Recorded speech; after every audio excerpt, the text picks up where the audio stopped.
Vanavarayar foundation நடத்தும் தொடர் சொற்பொழிவின் இந்த 35வது கூட்டத்திற்கு வருகை புரிந்த உங்கள் அத்தனை பேரையும் வருக வருக என ஃபவுண்டேஷன் சார்பாக அன்புடன் வரவேற்கிறேன். இந்த கூட்டத்தொடரின் சிறப்பு அழைப்பாளராக மதிப்பிற்குரிய என்னுடைய ஆசான்களில் ஒருவர் மதிப்பிற்குரிய குழந்தைவேலன் ஐயா அவர்கள் இந்த கூட்டத்தொடரில் பேச வேண்டும் என்று மிகவும் ஆவலுடன் எதிர்பார்த்து கொண்டிருந்தேன். பலமுறை முயற்சி செய்து அவருக்கு என்ன தலைப்பு கொடுப்பது என்பதே ஒரு சந்தேகமாக இழுத்து கொண்டே போனது. ஏனென்றால் அவர் தொழில்களை பொறுத்தவரை எல்லா தலைப்புகளையும் பேசக்கூடியவர். அந்த நாள் அவருக்கு என்ன தலைப்பு கொடுத்தால் நன்றாக இருக்கும் என்ற ஒரு சந்தேகத்திலே கடைசியிலே கல்வெட்டுகள் என்ற தலைப்பில் பேசினால் நன்றாக இருக்கும் என்று கூறினேன். சரி என்று ஒத்துக்கொண்டார். அதற்காக ஃபவுண்டேஷன் சார்பாக அவருக்கு நன்றியையும் வரவேற்பையும் தெரிவித்துக் கொள்கிறேன். அவர் தமிழ்நாடு அரசு தொழில்நுட்ப துறையில் கல்வெட்டு மாணவராக சேர்ந்து கல்வெட்டு ஆய்வாளராகவும் பதிவு அலுவலராகவும் இருந்து பணியாற்றியவர். அவர் அந்த துறையில் இருக்கும்போது சிறிது காலம் நான் அவர் துறையில் வேலை பார்த்தது ஒரு அனுபவம் உண்டு.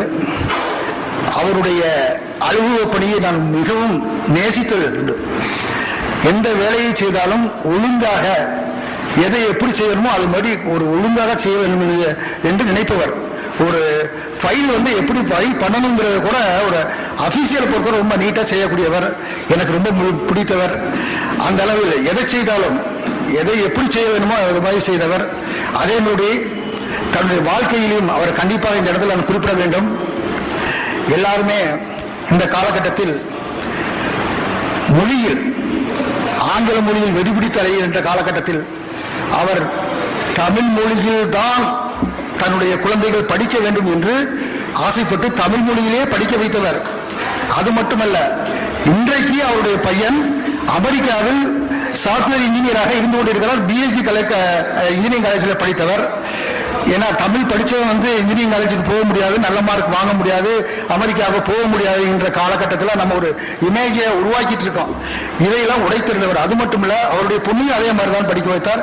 அவர் ஒரு சித்தா மெடிக்கல் டாக்டர், இப்பொழுது அரசு துறையில் வேலை பார்த்து கொண்டிருக்கிறார். இவர் இதுக்கு ஒரு நம்ம தமிழ் மொழியில் படித்தவர் மேலே வருவார்கள் என்பதற்கு ஒரு எடுத்துக்காட்டாக தானே தன்னுடைய வாழ்க்கை முறையை அமைத்து கொடுத்தவர். அதே மாதிரி இன்றும் அவர் நாங்கள் சந்தேகம் வரும், எங்க துறையில் ஏதாவது இங்கிலீஷ் வார்த்தைக்கு தமிழ் வார்த்தை தடுமாறுவார்கள், என்ன வார்த்தை போடுவது என்று. உடனே குழந்தை விளையாட்ட கேளுங்க, கரெக்டாக சொல்லுவார்கள் அப்படிம்பாங்க. அந்த மாதிரி ஒரு நல்ல டிரான்ஸ்லேட்டர், தமிழுக்கு இங்கிலீஷ்லேருந்து தமிழ் டிரான்ஸ்லேட் பண்ணக்கூடியவர். அவர் இந்த கூட்டத்தொடரில் பேசுவதற்கு வருகை புரிந்ததற்கு நன்றியை தெரிவித்துக் பல நூல்களை எழுதியிருக்கிறார். ஏற்கனவே கொங்கு நாட்டு கல்வெட்டுகளை பற்றி கட்டுரைகளாம் எழுதியிருக்கிறார். மதுரையில் நடந்த உலக தமிழ் ஆராய்ச்சி மாநாட்டில் கொங்கு நாட்டு பெருவழிகள் என்ற கட்டுரை ரொம்ப எல்லாருக்கும் தெரியும். இதில் ஒருத்தர் நம்ம ஒவ்வொரு கூட சொல்லுவார், அந்த கட்டுரை எனக்கு பார்க்க வேணும், அதுக்காகவே இந்த கூட்டத்துக்கு வந்ததே அதுக்கு அந்த கட்டுரை எழுதினவர் அவரை பார்க்கணுங்கிறதுக்காக வந்திருக்கேன் அப்படின்னு சொல்லி சொன்னார். அந்த அளவிற்கு அந்த கட்டுரையை ரொம்ப அருமையாக எழுதியவர். அவர் இந்த கூட்டத்தொடரில் பேசுவதற்கு வந்த மிக்க நன்றி கூறி அவரை வருக வருக என அன்புடன் வரவேற்கிறேன். நன்றி, வணக்கம்.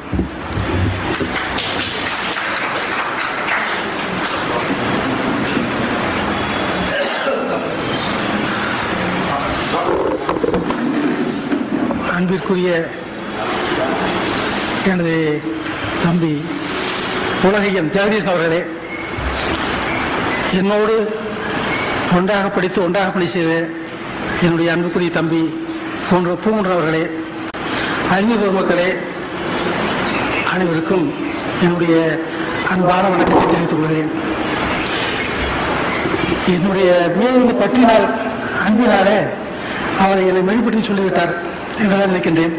நான் அந்த அளவுக்கு ஆழமான அறிவுடையவன் அல்ல. இருந்தாலும் ஆர்வம் காரணமாக சிலவற்றை செய்ய வேண்டும் என்று எண்ணிக்கொண்டு செய்கின்றேன். அந்த அடிப்படையில் இந்த கல்வெட்டுகள் இன்னொன்று சொல்ல போனா வரலாறுகள் வாழ வைக்கும்.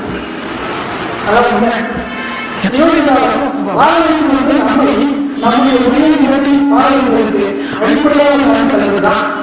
எனக்கு தமிழ்நாட்டில் வரலாற்று சரியான வாய்ப்பு இல்லை, சரியான முடிவு இல்லை. நீங்க தமிழ்நாடு எப்படி இருந்தால் எப்படி இருந்தாலும் எப்படி இருந்தாலும் பார்ப்பதற்கு நம்ம காலையிலும் கண்டுபிடித்து அதாவது அந்த வகையை கண்டுபிடிக்க அதுல நம்ம எப்படி பார்க்கிறாங்க. இதை தமிழ் ஆழ்ந்த அறிவுடையவர்கள் என்னை விட ஆழ்ந்த படிப்பு ஆழமான அறிவு அத்தனை உடையது. அதுக்கு கொண்டாடி பார்த்தீங்கன்னா நீண்ட நாள் நீங்க போய் அவன் கொண்டாட மாட்டான். அந்த அளவுக்கு பார்க்கும்போது நான் அதை பற்றி சொன்னா குழப்பத்தில் ஊசிக்காரர்கள். ஆனாலும் என்னுடைய ஆர்வம் காரணமாக அறிவின் காரணமாக ஆர்வம் காரணமாக இந்த கல்விகளை எப்படி பயன்படுத்தி நம்முடைய நாட்டின் மொழி இலக்கிய விளையாட்டு வாய்ப்பு இருக்கிறது. அதற்கு சான்றுகள் எங்கே இருக்கிறது இந்த தேர்தல் நோக்கத்தை நான் பார்க்கிறேன். இதனால் பாதுகாப்பு இருக்கும் என்னுடைய நோக்கத்தினால் நம்ம நோக்கம் அந்த அடிப்படையில் பார்க்கின்ற பொழுது நம்ம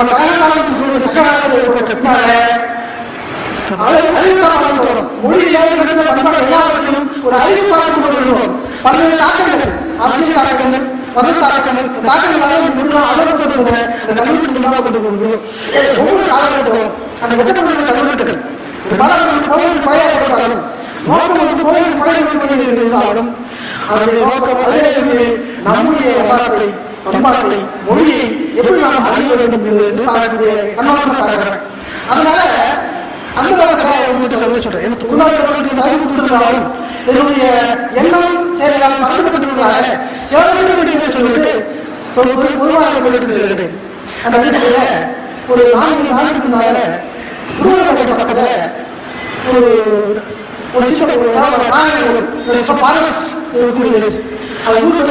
சந்தோஷப்பட்டி ஒரு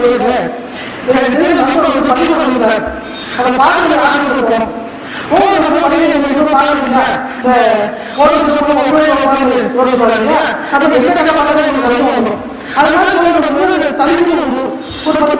இருக்கும். ஏன்னா காலகட்டத்தில்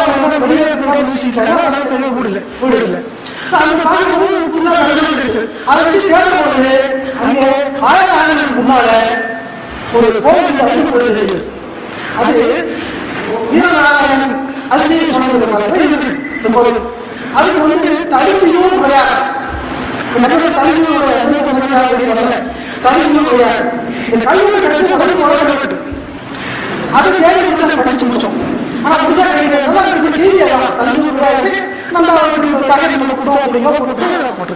ஆனா என்ன கிடைச்சுன்னு சொன்னா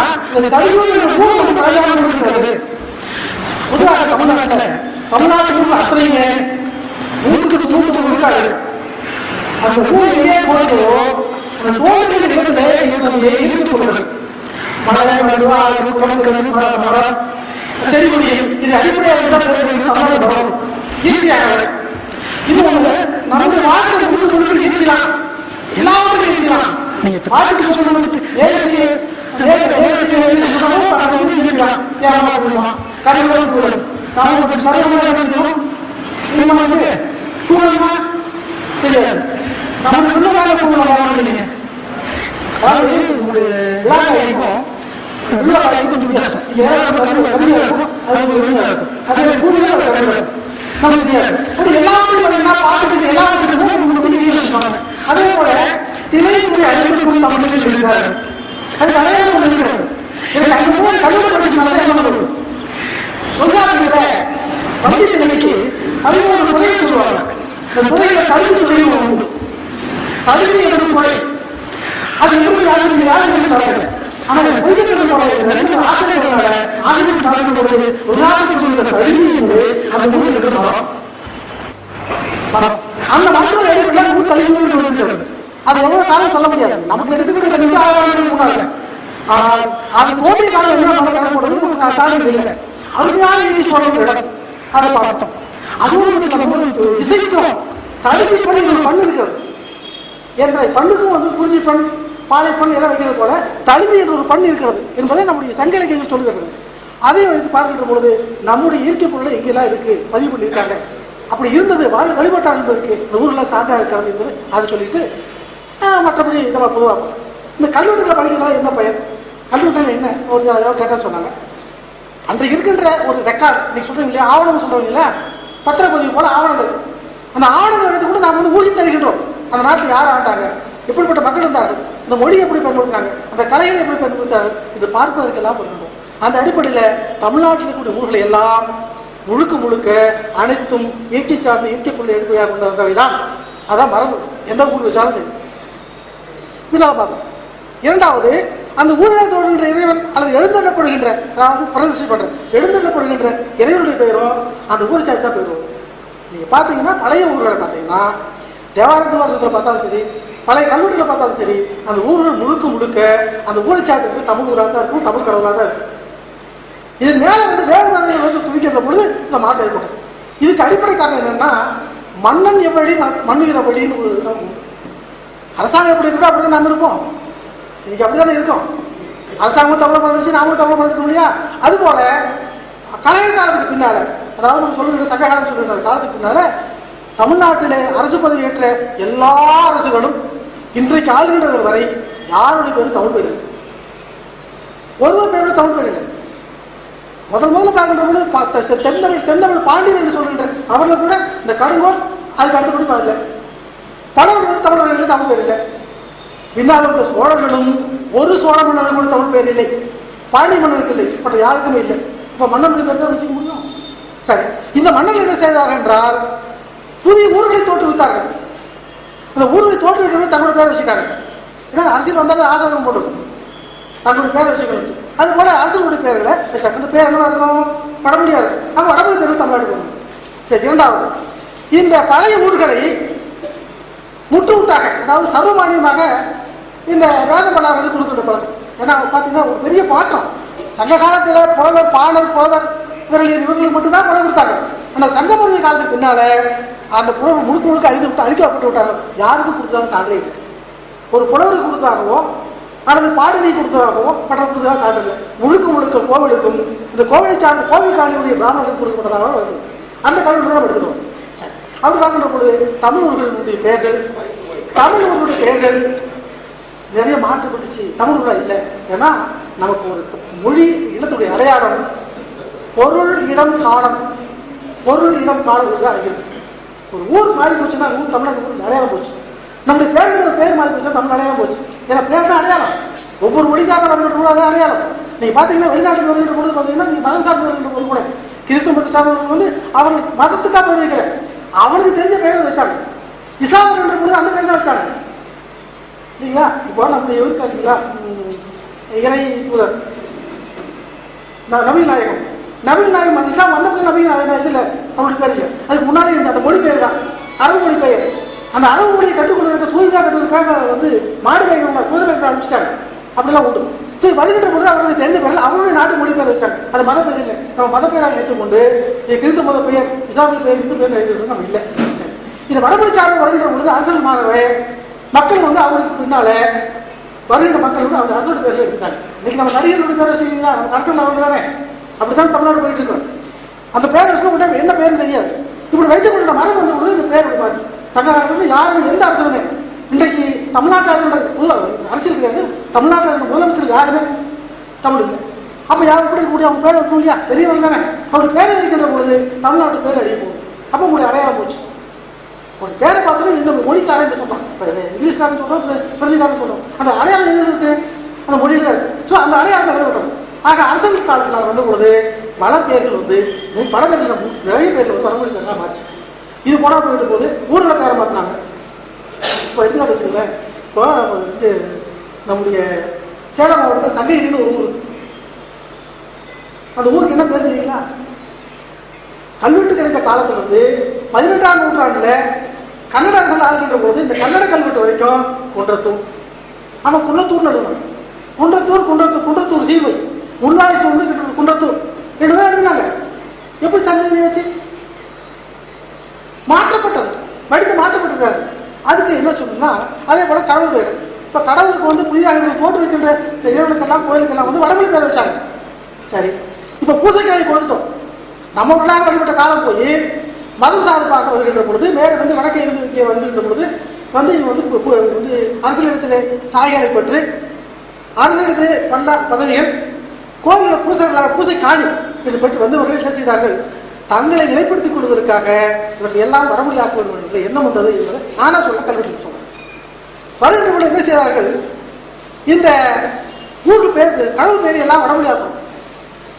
3 வகையாக எடுத்துக்கிட்டாங்க. 3 வகையாக அது மொழி போயிருக்காங்க. ஒன்று, நேரடியாக என்ன பொருளோ அதை அப்படியே மொழிபெயர்த்தாங்க. இரண்டாவது, எப்படி புரிந்து கொண்டார்களோ அப்படி மொழிபெயர்த்தாங்க. மூன்றாவதாக ஒண்ணுக்குள்ள புதுசாக பேர் வச்சுட்டாங்க. அப்ப நம்ம சாமி எல்லாவற்றையும் ஆக்கியாச்சு.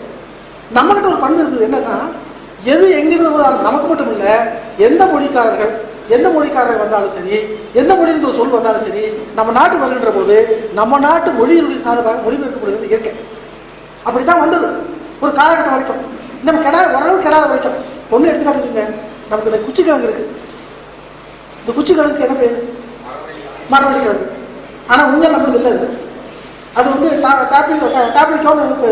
வெளிநாட்டுக்கு வந்தது. அவன் எதை பார்க்கின்றானோ வண்ணம் வடிவு பயன் 3 வைத்துக் கொண்டு புதுசாக பேர் வச்சாங்க. வெளிநாட்டுக்கு வந்தது கப்பலில் வந்து கப்பல் கிழங்கு சொன்னான் கேரளாக்கார. கிழக்கு பார்த்தீங்கன்னா சென்னையிலிருந்து புதுச்சேரி வரைக்கும், அதாவது பாண்டிச்சேரி புதுச்சேரி வரைக்கும் போனீங்கன்னா அங்கே கிழங்கு விற்கிறவன் ஆழ்வெள்ளி போவான். ஆழி என்பது கடல் வழியாக வந்து கிழங்கு வச்சான். ஆழிவள்ளி நம்மகிட்ட வள்ளி கிழங்கு தான் இருந்தது. ஆழிவள்ளி அப்படி பேர் வச்சாங்க. அப்போ என்னன்னா வருகின்ற பொழுது பார்த்தா சரி, இது வெளியிருந்து வந்தனாலும் பேர் வச்சா ஒன்று. இரண்டாவது, இது வரைக்கும் கொடி நட்டு தான் பேர் வச்சோம். இவன் குச்சி நட்டு வச்சா குச்சி கிழங்கு அந்த பகுதியா மரமா இருந்தால் மரவள்ளி கிழங்குன்னா. ஏன் 7 மணி வந்து 7 கிழங்கு, திருவள்ளிக்காரன் 7 கிழங்குமா, கொஞ்சம் முரட்டு பசங்க தென்னாடுக்காரங்க சவாரி கிழங்குன்னா.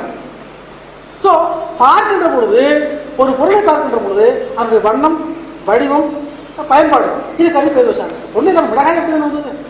மிளகாய் அப்படி இல்லை. இப்போ எங்கே பார்த்தாலும் நம்ம சில்லி கிடைக்குது இல்லை, சில்லி சிக்கன் சில்லி எல்லாம் கிடைச்சிட்டு இருக்கு. இந்த சில்லினா மிளகாய் போடுறது புதுசாக அதை விட்டு பார்த்து சொல்லி போகிறோம். அந்த சில்லிக்கு வருகின்ற மிளகு போடுறதுனா வச்சான், மிளகாய். இப்போ எல்லாவற்றையும் என்ன வருகின்றதோ மண்ணெண்ணெய் சீமெண்ணெய் தான் வச்சான்.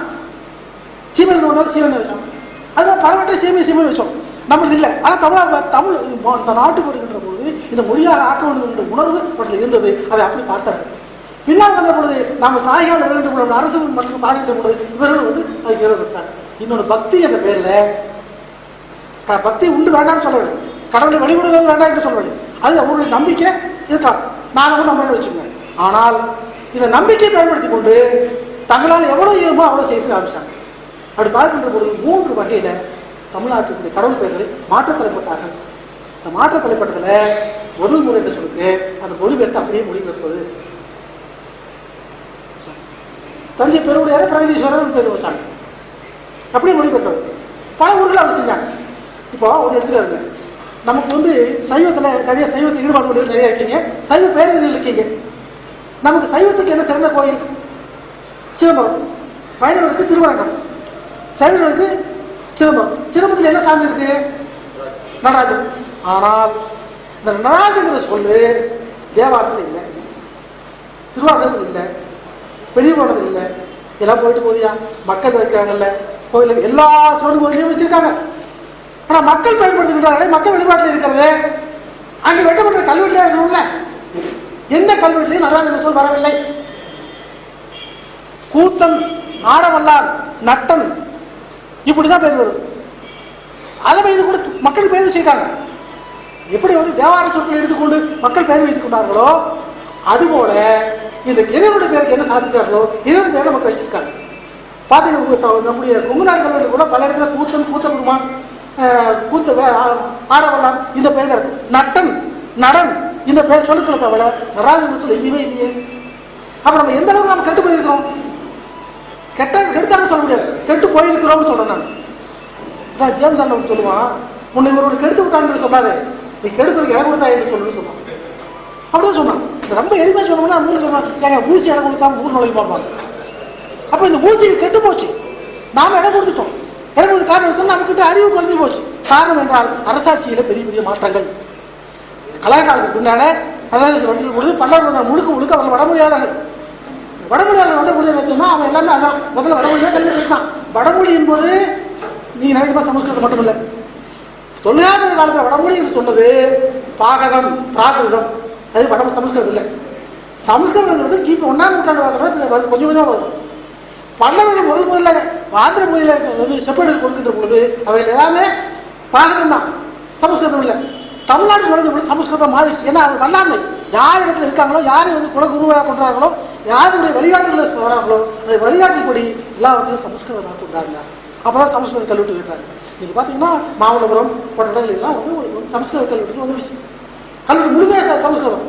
அதே நேரத்தில் பார்த்தீங்கன்னா தம்பி ஏற்கனவே சொல்லியிருப்பாரு, இந்த எழுத்துக்களை கூட பெரிய மாற்றம் வந்து எழுத்துக்கு வரதுக்கு பலருக்கு ஒரு காரணம். நமக்கு இருக்கின்ற எழுத்து படிக்கின்ற தமிழ் எழுத்து சொல்லணும் இல்லைங்களா, இன்றைக்கு படிக்கிற தமிழ் எழுத்து, இந்த தமிழ் எழுத்துக்கு பல்லவர்கள் ஒரு பெருங்காரணம். ஏனென்றால் பல்லவர்கள் தமிழ்நாட்டுக்குள்ள வந்து ஆட்சி செய்கின்ற பொழுது தமிழ்நாடு முழுக்க பட்டெழுத்து தான் இருந்தது. பட்டெழுத்து தான் தமிழ்நாட்டிலே தான், பாடி நாட்டிலே தான். சோழ நாட்டில் கிடைக்கல காரணம் எழுத்து கல் இல்லை. எங்கெங்கே கற்கள் இருந்தாலோ அங்கெல்லாம் வெட்டுக்கிற பொழுது பார்த்தீங்கன்னா எல்லாம் தமிழ்நாடு முதற்கொண்டு இந்த போது எல்லாமே வடாக்காடு, தென்னாக்காடு, தொண்டை மண்டலம் இது எல்லாம் பார்த்தீங்கன்னு சொன்னால் முழுக்க வட்டெழுத்து தான் இருக்கும். பலர் வருகிறார்கள். அவர்களுக்கு என்ன செய்யறாங்கன்னு சொன்னா வடக்கே இருக்கின்ற அந்த எழுத்து வேறுபோட்டு எழுதுவாங்க. நம்மகிட்ட ஓலைச்சுவடி இது வளைஞ்சு எழுத வேண்டிய சூழல் இருந்தது. இப்போ வளைஞ்சு எழுதுற பொழுது அப்படி பட்டெழுத்து தான் மாறிச்சு. அவங்க நேர்கூட எழுதி தாக்கப்படுறதுனால அந்த இதுக்கு இவங்க கொண்டு போறாங்க. கொண்டு வரும்பொழுது அவங்க தமிழுக்கு தனி ஒரு வடிவம் உண்டாது. அந்த வடிவத்தை சோழர்கள் அவர்களை பிரிக்கின்ற பொழுது அதை அப்படியே எடுத்துட்டாங்க. எடுத்துக்கிட்டு தான் முதல்ல கொங்கு நாட்டில் வந்து முதல் ஆதித்தன் கொங்கு நாட்டை கைப்பற்றுற பொழுது அவருடைய கல்வெட்டுக்கு இருக்கும் தம்பி கண்டுபிடிச்சது ராசகேசரி பெருவழி. அதில் ஒரு செய்யல் வடிவில் அவளை பற்றி போய் எழுதிட்டு வட்டெழுத்தில் எழுதிட்டு, ஏன்னா இந்த மக்களுக்கு தானே புரியும், வட்டெழுத்து தானே புரியும், இந்த வட்டெழுத்துல எழுதிவிட்டு அவனுக்கு ராசகேசரி பெருவழி என்று ஒரு 2 வழி தமிழ் எழுதுவான். அதே போல பாடி நாட்டுக்கு போகின்ற பொழுது ராஜேந்திர சோழன் தன்னுடைய மக்களை சோழபாடி என்ற பெயரிலே அங்கே ஒருவர் மாற்றி ஒருவரை அருகே நிறுத்துகின்றார். அவருடைய முக்கால கல்வெட்டு அப்படியே வட்டெழுதுகிறார். அப்புறம் தான் இவங்க மொழி தெரியும், அந்த மக்களுக்கு தெரியாதனால மறுபடியும் கொஞ்சம் கொஞ்சமாக ஊற்றுறாங்க. இன்றைக்கும் பார்த்தீங்கன்னா தமிழ்நாடு கல்வெட்டுகளில் பலவற்றில் நான் சொன்ன அந்த தனி கல்வெட்டில் கூட இந்த எழுத்துக்கு வந்து சிக்கல் வட்டெழுது இது கலந்து மயங்கி. ஏன்னா அது இந்த பெரியார் திருத்தம் சொன்னோம் இல்லையா, பெரியார் திருத்தம் கிடையாது, உண்மை முள்ள இருந்தது பழசு கொண்டு வந்தாங்க. வந்த பொழுது ஐஐ போனது சிக்கல் வந்து இல்லைங்களா, அது போல சிக்கல் இங்கே ஏற்படுது. அப்புறம் வந்து தமிழ்நாடு முழுசு ஆயிடுச்சு வச்சுக்கல பட்டது. இது வந்து அரசியல் காரணம். இதே அரசியல் காரணம் தான் இந்த மொழி கோவிலுக்கு கொடுக்கப்படுகின்ற பொழுது அவர்கள் கையில் போனதுனால அந்த கோவிலை கொஞ்சம் கொஞ்சமாக மாற்றுறாங்க. கல்லூரிகள் எல்லாம் சொல்லியிருக்கோம், அழகாக சொல்லியிருக்கும். இந்த சங்கீதம் சொல்லுவீங்களா அது போல எல்லாமே சொல்லியிருக்கும். ஆனால் இது வருகிற பொழுது நேராக மாற்றுறாங்க. அதுக்கு எடுத்துக்காட்டாக அவங்க சொன்னோம்னா நிறைய சொல்லலாம், நூற்றுக்கணக்கான எடுத்துக்காட்டு சொல்லலாம். எந்த கோயிலில் எப்படிலாம் மாறிச்சு ஒரே ஒரு எடுத்துக்காட்டு. ஞாயிறுன்னு ஒரு ஊர் கேள்விப்பட்டீங்களா? ஞாயிறு இவங்க அவர் சுந்தரம் இல்லை, தலைஞாயிறு வந்து தஞ்சாவூர். நான் சொல்றது வந்து இந்த சங்கிலியார் பறவையார் இருந்தாங்கல்ல, 2 பேருக்கு ஒன்றா போகுது. பறவை நாச்சியாருக்கு சொந்த ஊர் வந்து ஞாயிறு. அது திருவள்ளூர் மாவட்டத்தில் இருக்கு. அந்த ஊருக்காரங்க அம்மா அந்த ஊரில் ஒரு கோயில் இருக்கு. அந்த கோவில் என்ன சொன்னால் இந்த பார்த்தீங்கன்னா அந்த மணல் வந்து காற்று மேலே அழைப்பு கொண்டு போய் கடற்கரை பகுதியில் அப்படி திட்டத்திட்டா போயிடும். அதை திருவள்ளூர் மாவட்டத்தில் தேரியும்பாங்க. தேரி என்று சொல்லுவாங்க. தேரின்னு சொல்லுவாங்க. இந்த தேரியிலிருந்து கூட பழைய கற்கால கருவிகள்லாம் எடுத்திருக்காங்க. அந்த தேரின்னு பேர் இருக்குது. அது மாதிரி மணல் திட்டம் போது தேரி இருந்தது. அது மேலே கொடிகள் பறந்து சும்மா இருக்காது இல்லையா, கொடிகள் பறந்து பூ பூத்துருக்கு. அதை என்ன பண்ணால் அங்கே வந்து ஒரு சாமி எடுத்து வச்சோம் அல்லது கல்ல வழிபட்டான்னு வச்சுக்கோங்களேன். அது வந்து பூத்தேரி உடையார்தான். ஈஸ்வரன் சொல்கிறெல்லாம் உடையார் தான். உலகத்தை அவனுக்கு உடமையாக கொண்டவன் உடையார். ஈஸ்வரன் பேர் உடையார் தான். அது ஐஸ்வர்யா இருக்கிறாங்க. ஐஸ்வர்யா ஈஸ்வரன் ஆக்கியாச்சு. உடையார் என்பது தான் செய்கிற பொருள். எல்லா இடத்துலையும் பார்த்தீங்கன்னா எல்லா கடவுளுடைய உடையார் ஆளுடைய நாயனார் என்ன சொல்லி உடையார் கூடலூர் உடையார் இப்படிதான் வரும். இந்த உடையார் தான் ஐஸ்வர்யம் ஈஸ்வரன் ஆக்கிட்டாங்க. எல்லாத்தையும் ஈஸ்வரன் ஆக்கியாச்சு. சரி, என்ன பண்ணாம பூத்தேரி உடையார் அப்படின்னு பூத்தேரி உடையார்னு பார்த்த உடனே என்ன பண்ணிட்டான், பூன்னா புஷ்பம், தேரி என்பதை அவன் தேர்வு புரிஞ்சுக்கிட்டான். தேரி என்பதை மணக்குன்று என்று மனத்திட்டு என்று புரியாம தேர் என்று புரிந்து கொண்டான். என்ன பண்ணுச்சுன்னா தேர்ந்து புரிந்து கொண்டு ரதம் தான் புஷ்ப ரதம் உடையா ஈஸ்வரன். பூத்தேரி உடையார் என்று கல்வெட்டிலே வருகிறது. ஞாயிறு பற்றி பாடல, ஆனால் கல்வெட்டுகள்ல பூத்தேரி உடையார் என்று மிக அழகாக கல்வெட்டில் இருக்கு. அதை என்ன பண்ணா புஷ்ப ரதேஸ்வரன் பேசினான். தஞ்சாவூர்ல பார்த்தீங்கன்னா திருவாரூர் மாவட்டத்தில் நிறைய சொல்றாங்க, எடுத்துக்காட்டுல சொல்றாங்க. திருவாரூர் மாவட்டத்தில் திருநெல்லிக்கா என்று ஒரு ஊர், அது பாடல் பெற்றோம். திருநெல்லிக்காய் எங்க போய் பார்த்தீங்கன்னு சொன்னா அந்த ஊர்ல போய் கேட்டீங்கன்னு சொன்னா என்ன சொல்றீங்களா, அமலேஸ்வரன். அமலகம் என்றால் நெல்லிக்காய்க்கு சமஸ்கிருதத்தில் அமலகம். அமலகம் பேர். அமலகம் ஈஸ்வரன் அமலேஸ்வரன். நீ போனாங்க அப்படிதான் எல்லா கோயில்களுக்கும் மாத்திட்டாங்க. மாத்துறது நம்ம அப்படியே போயிடுச்சு. இப்போ இது மொழிகள் மாறிச்சு. சரி, இந்த இடையில வழிபடுகின்ற செயலில் கூட பலவற்றை மிக அழகான தமிழிலே இருக்கிறது. பல கோயிலுடைய கட்டுமானங்களுடைய இதெல்லாம் தமிழ் இருக்கு. இந்த கட்டடக்கலை எல்லாம் நம்மளிலிருந்து மொழிபெயர்க்கப்பட்டதான் நமக்கு வந்து மயபலம் சாரஸ்வதியும் அப்படின்னு சொல்லிட்டு பல நூல்களாக வந்து சமஸ்கிருதம் வந்துச்சு. இதெல்லாம் 2 சொற்கள் அது இருக்கு. இங்க இருக்கிற தமிழ்நாட்டு கட்டடக்கலையை முழுக்க வடமொழியாக்கிறது. எப்படி நம்ம வந்து ஆங்கிலம் வந்துட்டால எல்லாத்தையும் ஆங்கிலத்தில் தான் படிக்கணும். தமிழக திருக்குறள் கூட ஆங்கிலத்தில் படிக்க முடியாது. திருக்குறள் கூட ஆங்கிலத்தில் படிக்கணும் நிலம் வந்துச்சு. அப்படி போல எல்லாம் இருந்தாங்கன்னா பொழுது வந்து இப்போ பார்த்தீங்கன்னா வடமொழியில் வந்து சாஸ்திரங்கள், இந்த சிற்ப சாஸ்திரங்கள் எல்லாமே பார்த்தீங்கன்னா வடமொழிக்காக தமிழ். ஆனால் அது எல்லாருக்கும் கூட தமிழ்நாடு தான்.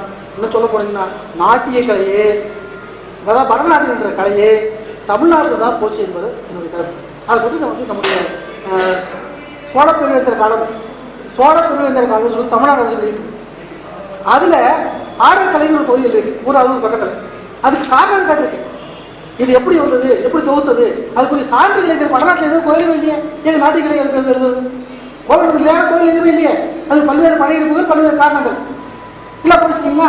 அந்த அடிப்படையில் பார்க்கின்ற பொழுது அந்த நாட்டிய கலை என்பது இங்கே தான் இருக்கிறது. அந்த அடவுகள் எல்லாமே இங்கே தான் இருக்குது. எதை எடுத்து ஆடினாங்க? அதுக்கு சிலப்பதிகாரம் காரணம். சிலப்பதிகார காலத்தில் அந்த நாட்டியை பற்றி மிக உதவியாக பேசுகிறது. நாட்டிய நன்னூல் எல்லாம் இருக்குதான் சொல்லுகிறது. அதில் எங்கே போச்சு? இன்னைக்கு நாட்டு சாஸ்திரம் எங்கிருந்தோ வந்தாங்க. அது மரபுமொழி இருந்தாங்க. ஒரு கற்பனை எல்லாத்தையும் அப்படி தான் சொல்கிறோம். இப்போ அகஸ்தியன் கற்பனை தாங்க.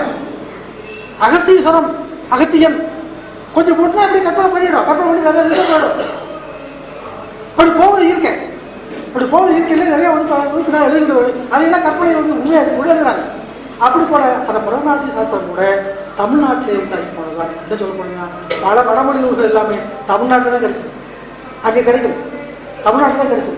அப்போ வந்து கோவில் இவர்கள் வந்து தங்களுடைய வாழ்க்கைக்காக இந்த நாட்டை முழுக்க வடமொழியாக்க வேண்டும் என்று தங்களுடைய இதுக்கு காலில் கொண்டு என்ற அடிப்படையில் எல்லாவற்றையும் செய்கிறார்கள். கட்டடக்கலையில் நுழைகிறார்கள். இப்போ கற்பகரம்னு சொல்றோமே, அது தமிழ் என்ன சொல்ல முடியுமா? கருவை அப்படிங்கிறது யார் மொழிபெயர்த்தோம்? கருவை என்பது மொழிபெயர்க்கப்பட்டது. இப்போ குற்றாலத்தில் அருவி இருக்கு. அவன் என்ன பண்ண வெள்ளக்கார வாட்டர் ஃபால்ஸ் தான். நம்ம இன்னும் நீர் வீழ்ச்சி இருக்கும். அந்த சேதுக்குள்ள சொல்லுவாரு, நீர் வீழ்ச்சி நான் வீழ்ச்சி எவரையா வீழ்ச்சி பாரு, நீர் வீழ்ச்சி நான் வீழ்ச்சி எவரையா வீழ்ச்சி பாரு. அது மாதிரி என்ன பண்ணோம்? அந்த கற்பகத்தை கருவை மொழிபெயர்த்தோம். இல்லை, அப்படி இல்லை. அது மொழிபெயர்ப்பு அல்ல. என்ன செஞ்ச புரியாம நம்ம அதான் பலவற்றை படிக்காமையினால, நம்முடைய பழமை போற்றாமையினால எப்படி நம்முடைய இலக்கியத்தை மற்ற எல்லாவற்றையும் கலைகள் எல்லாத்தையும் இழந்தோமோ, நம்முடைய பழமை படிக்காமையே கண்டதே காட்சி கொண்டதே கொள்கின்ற அடிப்படையில் கருவறையை கற்பகத்தை மொழிபெயர்க்கும். ஆனால் அப்படி இல்லை. அதுக்கு உண்ணாளிகை என்று பெயர். உண்ணாளிகை கண்டகம், உண்ணாளிகை சோழ நாடு வடக்க வந்து பாடி நாட்டு வரைக்கும் எல்லா கோயிலையும் உண்ணாளிகை சமயம், உண்ணாளிகை விளக்கு, உண்ணாளி தான் வரும். உண்ணாளிகையோ அப்படின்னு பேர். அதை பற்றி நான் வந்து எழுதியிருப்பாங்க. உண்ணாளிகை பாடி நாடு தாண்டின உடனே பாடி நாட்டில் கேரளத்தில் அகநாளிகை அப்படிங்கிறது. உண்ணாளிகை ரெண்டு ஒரே பொருள். இந்த பொருளில் மாற்றம் அதை என்ன பண்ண அப்படிதான் இருந்தது. கல்வெட்டில் அப்படி கற்பகர்கள் சொல்லே வரல. இந்த அகநாளிகை உண்ணாளிகை என்ற சொற்களை இவர்கள் கற்பகம் என்று தமிழில் மொழிபெயர்க்கிறார்கள். சரி, ஒன்றும் இல்லைங்கய்யா. இன்னைக்கு பெரிய அலுவலர் வந்துட்டோம். பெரிய அலுவலராக போகிறோம், மாவட்ட ஆட்சியர் போகிறோம், அமைச்சர் போகிறோம். தங்களுக்கு ரொம்ப உதவியாக இருப்பாங்க. பர்சனல் அசிஸ்டன்ட், பிஏ எல்லாரும் வச்சுருக்கோம். அந்த பிஏவுக்கு என்ன தமிழில் சொல்ல தெரியுமா? நம்மளால என்னங்க இவ்வளோ வேண்டாங்க, நமக்கு சுருக்கம் வேணும். என்ன சொல்லலாம்? இது ஏன் சொல்கிறேன்னா, இவற்றை எல்லாம் கல்வியில் தேடி தமிழை மீண்டும் புதுக்கு கொண்டு வரலாம். எவ்வளவோ சொற்கள், அந்த சொற்களை கொண்டு வந்தால் தமிழ் வந்து பகுதி வந்துடும். தமிழ் எப்படி தான் தமிழ் வந்து மொழிபெயர்க்க தேவையில்லை. தமிழை கொண்டு வரதுக்கு வந்து நிறைய சொற்கள் தமிழ் இருக்கு. அதுதான் சொல்ல எடுத்துக்காட்டு தான். நீங்கள் 2-3 எடுத்துக்காட்டு சொன்னோம்னா நீங்களும் ஆர்வப்பட்டு போய் தேடுற சொற்கள் வரும். அதை வழக்குக்கு கொண்டு வந்து வழக்கு கொண்டு வர வேண்டும். வழக்கு கொண்டு வந்தால் தான் தமிழை வாழ வைக்க முடியும். மொழிபெயர்ப்பு என்பது அன்றாட மொழிபெயர்ப்பு என்பது இருக்கவற்றை மீண்டும் கொண்டு வருவது என்பது, அழிந்து போனவற்றை அழிக்கவற்றை மறந்தவற்றை மீண்டும் கொண்டு வருவதற்கு கல்வெட்டுக்கள் எக்கச்சக்கமாக பெரிய புதையில் இருக்கிறது. அதை கொண்டு வந்தாலும் போது பெரிய ஒரு அகரமுதலி தயாரிக்க முடியும். அந்த அளவுக்கு அருமையான சொற்கள் இருக்கு. சரி, இந்த பிஏகன் என்ன பண்ணுவான்? எல்லா ஆட்களும் வெளியே வேலை செய்வான். அவன் ரொம்ப அணுக்கு பார்ப்பாங்கன்னா பக்கமாக நெருங்கி வேலை செய்வானா? எல்லா வாங்குறது கொடுக்குறதா அவனுக்கு தான் தெரியும். தப்பாக நினைச்சுக்காதீங்க. அதாவது அவனுடைய டிரான்சாக்ஷன் நாங்களே சொல்கிறேன். ஏனுங்க அது அந்த உண்மை வேற. அந்த முறையெல்லாம் அவனுக்கு தான் தெரியும்.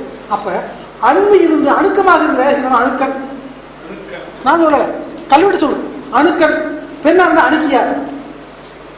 இந்த மிகப்பயத்தோடு வந்து சொல்ல நம்ம மொழிபெயர்த்து வேற உதவியர் அந்த உதவியை நான் சொல்ல முடியுமா? இந்த சொற்கள் வந்து நிறைய பயன்பாட்டு எக்கச்சக்கமான சொற்கள் அங்கே இருக்கிறது. அணுக்க தொண்டர் பாருங்க, அணுக்க தொண்டர் இல்ல கோவில வச்சிருக்கான். அந்த சிவலிங்கத்துக்கு பக்கத்தில் வச்சிருக்க விளக்கு அணுக்கு விளக்குன்னே பேர்.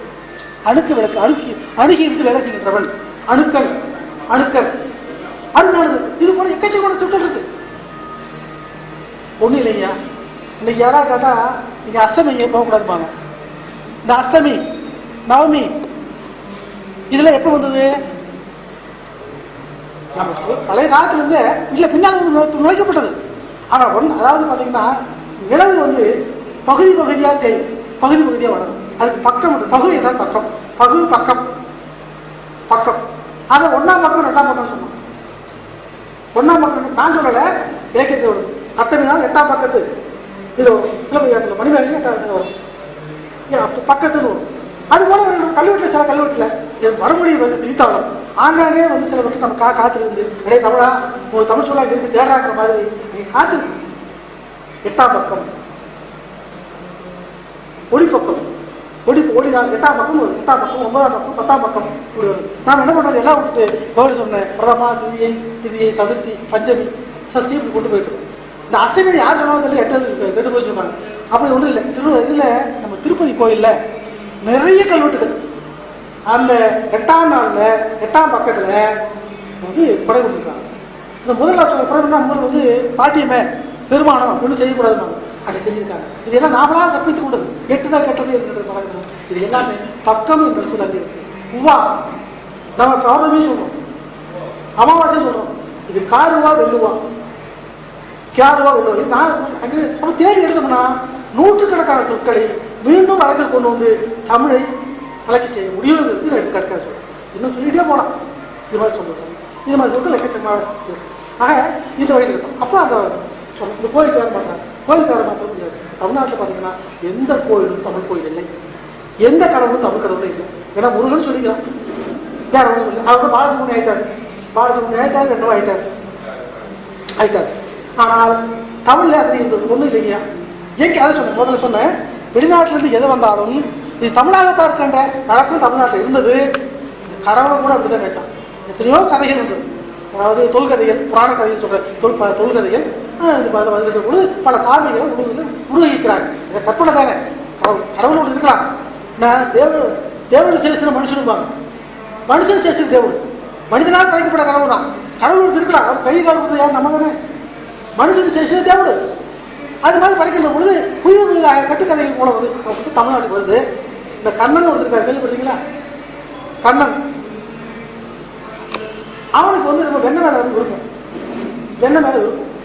அவன் போய் திருடுவான். குழந்தைங்க தானே, நம்ம திருந்தாலும் தப்பு இல்லை. இந்த குழந்தை திருடா தப்பாயிடுச்சு. சரி, அந்த கண்ணனுக்கு வந்து என்ன பண்ணா, கண்ணன் நம்ம வந்தான் வெண்ணெய் திருடும், வெண்ணெய் மேலே விருப்பம் உடையவன். அவனுக்கு என்ன பேர் வைக்கலாம்? வெண்ணெய் திருடி கண்ணா போகும். வெண்ணெய் கடைசி தான் கூத்தாடுவான். வெண்ணெய் கூத்தன்னு பேர் வச்சு. வெண்ணெய் கூத்தன், வெண்ணெய்க்கு ஆடி அருளிய பிள்ளை. வெண்ணெய் கூத்தன், வெண்ணெய்க்கு ஆடி அருளிய பிள்ளை என்று பேர் வச்சுருக்காங்க. அதை நம்ம என்ன பண்ணுவோம், அப்படியே மொழிபெயர்த்து பல பேர் திட்ட பேர் வச்சிருக்கோம். நவநீதர் பேர் வச்சிருக்கோம். நவநீதர் தான் வெண்ணெய், பல பேர் வச்சிருக்கோம். நவநீதம் என்றால் வெண்ணெய். இந்த படம் வெண்ணெய் சொன்னா போதும், நவநீதம்னா சிரிக்கும் வச்சிருக்கோம். சரி, வேணுகோபால் இருக்காங்க. இந்த வேணுகோபாலுக்கு என்ன சொல்றது? புல்லாங்குழல் வேடு. அது சரி, வேணுகோபாலன். அதுக்கு திருவரங்கத்தில் ஒரு கோயில், கோசல காலத்தில் அழகான கோயில். அதை போய் பார்த்தீங்கன்னு சொன்னால் எங்களெல்லாம் வந்து எங்கள் இயக்குனர் வந்து அப்படியே போனால் எங்களை மயக்க வச்சுருக்காரு. அந்த சிலைகளே எங்களை மயக்கம், அதுக்கு மேலே சொல்ல எங்களை மயக்கம். அந்த திருமங்கையாளருடைய பாடல்ல அதை அப்படியே வர்ணிப்பார், இந்த காதல் ரசம் வர்ணிப்பார். அது மாதிரி பெண்கள் அப்படி அருமையான கோவில் போய் பாருங்க, கூடதை விட அதை பார்க்கலாம். அருமையான சிலைகள். அந்த பெண்ணுடைய சிலைகள் வந்து ஒவ்வொரு தன்னுடைய கோலத்தில் அந்த இது சொல்றீங்க காம கோலத்தில் இருக்கிறது, அவர் மயங்கி போகிறது இருக்கிறது அருமையான சிலை. அந்த கோவிலை கட்டினான். அந்த கோவில் வந்து வேணுகோபால சாமி தான் நம்ம சொன்னா தெரியும். ஆனால் அவன் கல்வெட்டில் விட்டுருக்கான். நம்ம சொல்லலை, குழலுவதும் பிள்ளை கோயில். குழல் ஊதும் பிள்ளை கோயில், குழல் ஊதும் பிள்ளை கோயில் கோயில். இப்படி அழகான தமிழ் பேர் வச்சு அது வேணாங்க விட்டு போகுது. இந்த நம்ம கொடுத்து 3 அடி நிலம் வந்தார். அவர் யாருங்க 3 அடி வச்சு நிலத்தையும் ஆரம்பிச்சார், உலகத்தையும் ஆரம்பிச்சார், 3 உலகத்தையும். ஆமா ஆமா ஆமா ஆமா. இப்போ வாமனையும் சாமியை கூப்பிட்டாங்க. அப்படியே கூப்பிட்டு கற்பனை பண்ணி கூப்பிட்டுருவேன். இந்த வாமனன் என்ன சொல்றது தமிழ்ல? சொன்னீங்க புள்ளன். இது என்ன பண்ணா இதே தான், அதே கன்னடக்காரங்க தான். ஒரு குடம் கொடுத்துருக்காங்க, திருக்குறளப்பன் கோயில். குரல் என்ற குலம், திருக்குறள் அப்படியே வந்தது. குரல் குரலும் 3 சொல்லிட்டு இது ஒரு சங்கிலி, இது குரலும். இப்போ குரலப்பன் நாங்கள் போய் மொழிபெயர்க்க முடியுமா? இது மாதிரி எல்லா கடவுள் பெயர்களும் கல்வெட்டுகள் போகணும்னு சொன்னால் நம்ம மீண்டும் தமிழ் கடவுள் தான் கொண்டு போகணும். தமிழ்நாட்டு கடவுள் அனைத்தும் தமிழ் கடவுளே. நாம தடுமாறி போய் கட்ட பேர் வச்சுருக்கோம். இன்னைக்கு புதுசு புதுசாக சாமி படிச்சுட்டே இருக்கோம். கடவுள் நம்மளை படிக்கவே இல்லை, நம்ம புதுசு புதுசாக கடவுளை படிச்சுட்டே இருக்கிறோம். தேங்காய் பிள்ளையார் முதற்கொண்டு, துப்பாக்கி பிள்ளையார் முதற்கொண்டு, காய்ச்சல் பிள்ளையார் வந்தாச்சு. இதெல்லாம் யாருக்கு கடவுளாக படிச்சா நம்மகிட்ட? நாம கற்பனை பண்ண வேண்டாம்னு சொல்லலை. கடவுளுக்கு எத்தனை நாளும் உருவம் கொடுங்க, ஏன் தமிழ் சொல்லுங்களேன். இதை சொல்வதற்கு எங்கே தேவை என்றால் நம்முடைய எல்லா கடவுள்களையும் கொண்டுவதற்கு இப்போ நம்ம என்ன பேர் வைக்கிறான், அவனை வச்சா கூட உடனே மாற்றான். சென்னை பக்கத்தில் ஒரு சென்னைக்குள்ள நடந்து போட்டுச்சு. இதை பார்த்தீங்கன்னா பெரிய கோயில் வருதுன்னா, பெரிய கோயில் அதனுடைய அடி விட்டு தங்களுக்கு அந்த ஊரில் வரப்பாங்க. இந்த ஆதிபராசக்தி வந்து ஆதிபராசக்தி மன்றம் வைக்கிறாங்க இல்லையா, ஆதிபராசக்தி மன்றம் வச்சுக்கிட்டு புண்ணை மாட்டுவோம். சரி, ஐயப்பன் கோயில் சொன்னால் சென்னையில் ஒரு ஐயப்பன் கோயில் இருக்கும். அது வந்து பெருங்கோயில், பேர் பெற்ற கோயில் நம்ம ஊர் கொண்டு வந்து ஆவல பழைய காலம். இன்னும் இன்றைக்கி இந்த பழைய காலத்து சேர்ந்து இந்த சென்னிமலை, வட சென்னிமலை, தென் சென்னிமலை, வடபழனி விஷயமும் வந்துச்சு. அப்படி வரும் மாதிரி ஒரு கோயில் இருக்கிறாங்க. அந்த கோவிலில் இந்த ஜே நகர் சரி, அது பழைய பேர் அந்த இடத்துல என்ன பண்ணாங்கன்னா ஒரு பெருமாள் கோயில் வச்சாங்க. வைக்கின்ற பொழுது அது பேர் வச்சான். அங்கே வேகட முடியாது, அவருக்கு ஒரு சீனிவாசன் பேர் கிடையாது, வேலுமலையாளம் பேர் கிடையாது, வேகடவன் தான். எல்லா கல்வெட்டுகள்லையும் கிட்டத்தட்ட நல்ல வேலையாக வெள்ளக்கார காலத்தில் அந்த கல்வெட்டை முழுசாக எடுத்து 9 தொகுதியாக வெளியிட்டாங்க. திருப்பதி தேவஸ்தானம் கல்வெட்டுகள் போட்டாங்க. இல்லைன்னு சொல்லி நம்ம என்னவோ மாற்றிடுவோம், அதை போட்டுவோம். அதை என்ன பண்ணாங்கன்னா அவன் வந்து வேகட முடியாது. இங்கே இருக்கிற இல்லையா, இள வேங்கட முடியாதுன்னு வச்சாங்க. இள வேங்கட முடையான் அப்படின்னு பேர் வச்சு ஒரு கோவில். நல்ல வேலையாக தெரியாதவங்க ஒரே ஒரு கல்வெட்டு தெரிச்சு, யாரும் பார்க்கல. நான் போனப்போ அப்படி கல்வெட்டு அப்படி சொல்லிட்டாங்க. கோயில் போனால் அதான் நமக்கு வேலை. அந்த கல்வெட்டு படித்தோம். அது என்னன்னா இளவேங்கடம் போட்டு, இளவேங்கட முடையார் உடையார், இளவேங்கட முடையார் போட்டு. ஆனால் அங்கே பாதிச்சா இளமை என்பதற்கு குழந்தையும் சொல்கிறோம். குழந்தை சந்தானம்னு இருக்கு. சந்தானம் குழந்தைகள், சந்தான விஷயம் பேசிக்கிறீங்க. குழந்தை கண்ணன் அவ்வளோதான். சந்தான விஷயம் பேசிக்கணும், சந்தானம் பேர் தெரியாது. குழந்தை கண்ணன், சந்தான லட்சுமி வச்சுக்கணும், குழந்தை லட்சுமி, குழந்தைகள் தான். அப்போ என்ன பண்ணால் சந்தான சீனிவாசன் பேர் வச்சுட்டாங்க. இந்த கோயிலுக்கு போனால் இந்த இளவேங்கட முடையார் தெரியாது, சந்தான சீனிவாசன். இப்படி வந்து சிதம்பரத்துக்கு போனால் நடராஜன் நினைக்கக்கூடிய ஆடவளார் நினைக்கலையா, ஆடவளார் நினைக்கல, நட்டன் நினைக்கல, நடமாடவளார் நினைக்கல, நினைக்கிறீங்கன்னா அது போல போனால் சீனிவாசன். இந்த சீனிவாசனே பலவே தெரியாது, என்ன தெரியுமோ இல்லையோ அதை பேர் வச்சுக்குவோம். நமக்கு அப்படிதான் பேர் வைக்க முடியும், அப்படிதான் போதும். சீனிவாசன் என்று பேர் வச்சுக்காங்க. சீனிவாசன் யாருக்கா தெரியுமா? ஆமாம் ஆமாம், அப்போ ஒன்றும் இல்லை, அது போட்டி தான், கடவுளுக்குள்ளேயே போட்டி.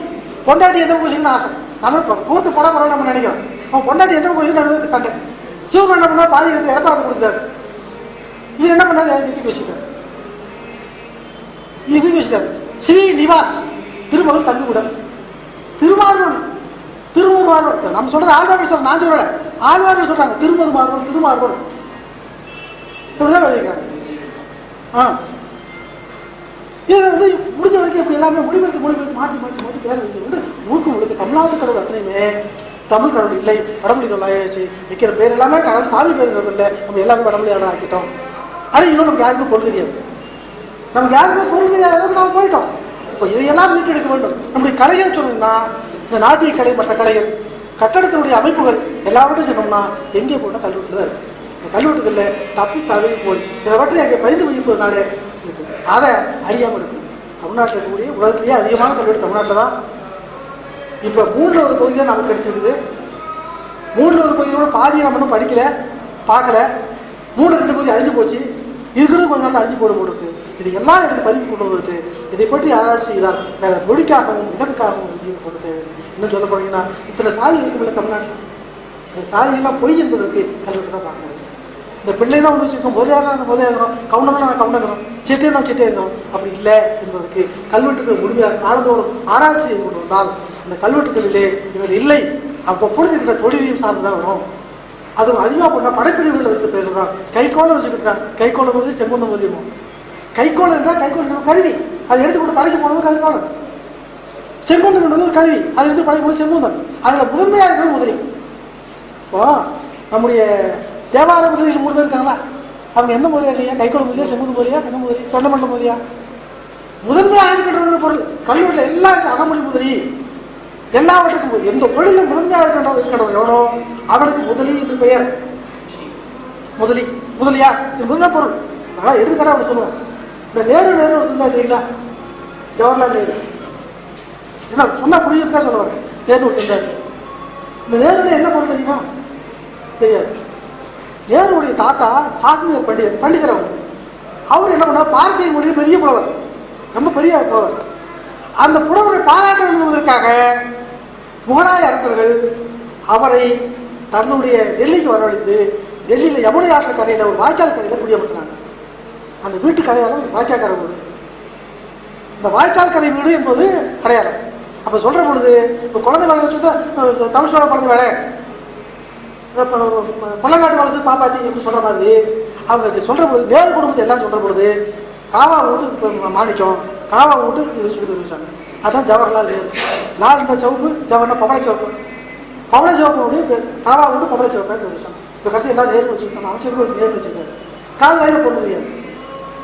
இப்படி போல ஏதாச்சும் சொன்னா பின்னால் வந்தவர்கள் என்ன வேண்டு தெரியாமே பொருள் புரியாமலே பேர் வைத்துக் கொண்டு இப்போ நேதாஜின்னு பல பேர் வைக்கும். இந்த நேதாஜி என்பது என்ன? தலைவர். நேதா என்றால் தலைவர் அர்த்தம். ஜிநாஜி தலைவரியா, அதை பேரா வச்சுக்கிட்டான்.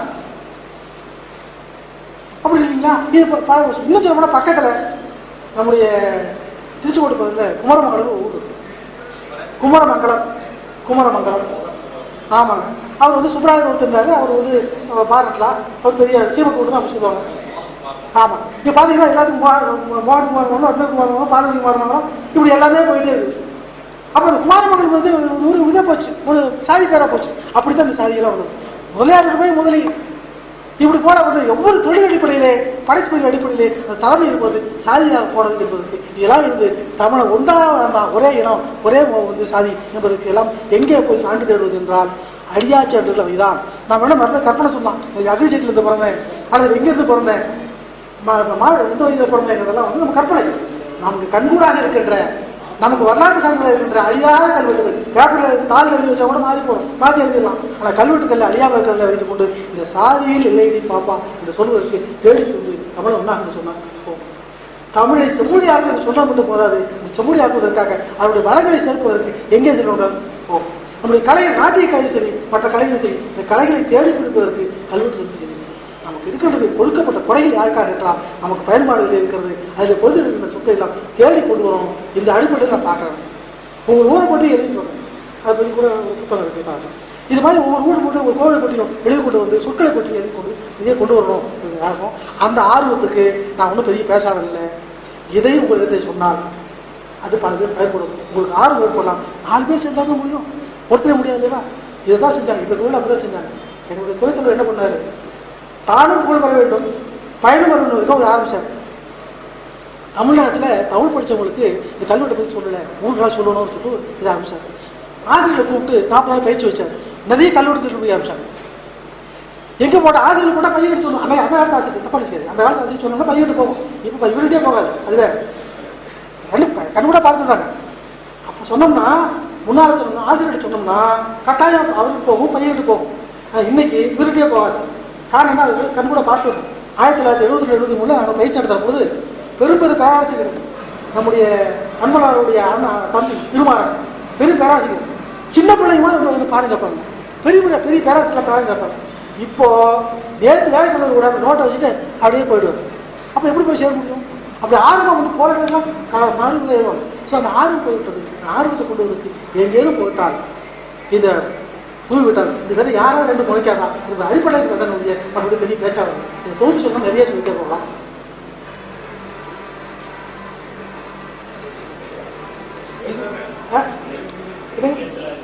பேசுறாங்க, பேசுறது இல்லை, தாழ்வு இல்லை. சரி, என்ன பண்ணுவோம், நான் பேசுறது நீங்க கேளுங்கள், எனக்கு தெரிஞ்சது சொல்கிறேன், பகிர்ந்து கொள்வோம். அது ஒரு பேச்சு தான். அதாவது தானா ஒருத்தே சொல்லிக்கிறத விட உங்க மனசுல கருத்து என்ன வந்தா சொல்லுங்க. ராசிகை சரி, இந்த இன்னைக்கு வந்து நம்ம இருக்கோம். அதான் பெருவழிக்காய் தலைவர் தான் இருக்காரு, ராசிகை தலைவர் தான் இருக்காரு. இந்த பெருவழி என்பது ஹைவே அப்படின்னு சொல்றது. ஆனால் தமிழ்நாட்டில் பெருவழிகள் பல வந்திருக்கு. தமிழ்நாட்டில் பல கல்வெட்டுகளில் பெருவழி, இந்த வழிக்கு போன பெருவழி, இந்த வழிக்கு போன பெருவழி இருக்கு. அதெல்லாம் பெருவழி இல்லாத அகன்ற வழியாக இருக்கலாம். ஆனால் நீண்ட வழியாக இருப்பது கொங்கு நாட்டில் மட்டும்தான் அமைச்சிருக்கு. எனக்கு தெரியும் தம்பி ஒன்று கண்டுபிடிச்ச ராசிகை பெருவழி சொல்லு.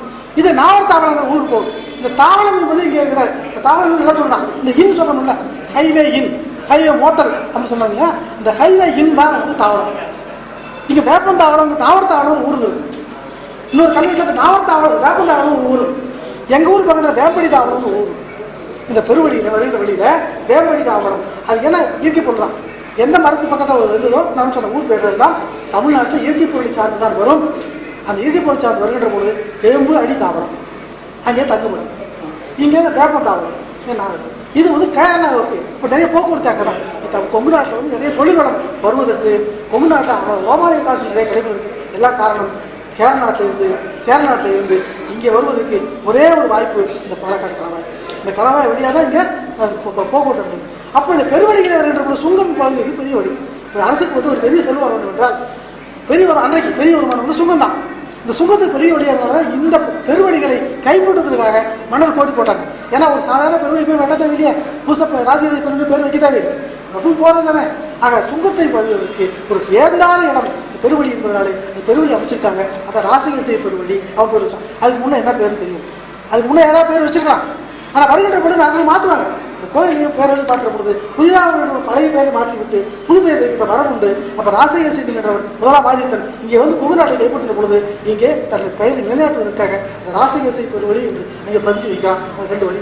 அது தமிழில், ஏன்னா தமிழ் கொங்கு நாட்டில் தமிழ் தெரியாது, தமிழ் எழுத்து தெரியாது, தமிழ் எழுத்து தெரியாது. ஆனால் வெறும் பாடலில் இந்த சோழர்களுடைய பெருமையை எழுதிட்டு 2 வழி வைக்கலாம்.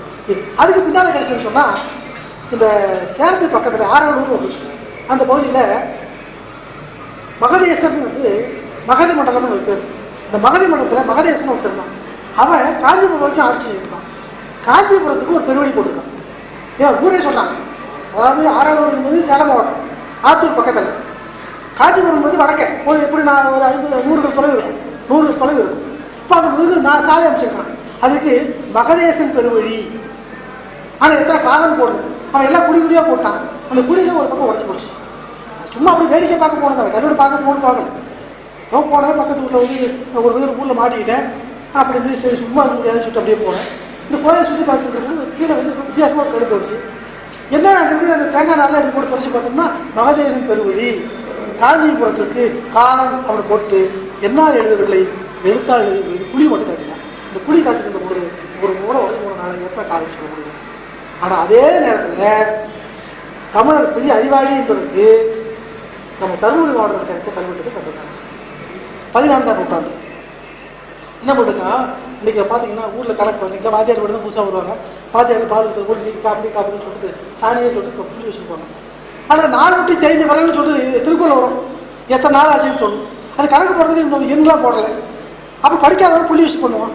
அப்போ என்ன பண்ணோம், அந்த மக்களுக்கு அதான் புள்ளின்றதுக்காக அங்கே நாவற்தாவளத்துக்கு, அதாவது அதிகமான பெருவழி நாவற்தாவளத்துக்கு அந்த பெருவழிக்கு வந்திருக்கணும். இது 14ஆம் நூற்றாண்டு, அது 10ஆம் நூற்றாண்டு, 9ஆம் நூற்றாண்டு. ஸோ இது வேறுபாடு இருக்கும். ஏன்னா அங்கே கைப்பற்றுவோம், அவங்களுக்கு பேர் வைப்பான். 14ஆம் நூற்றாண்டு எழுத்தமைப்பு சொல்கிறது யாரும் தெரியல. 14ஆம் நூற்றாண்டு அழகாக எழுதியிருக்கான். அதிகமான பெருவழி நாவற்தாவளத்துக்கு காலம் 27 2 10 7.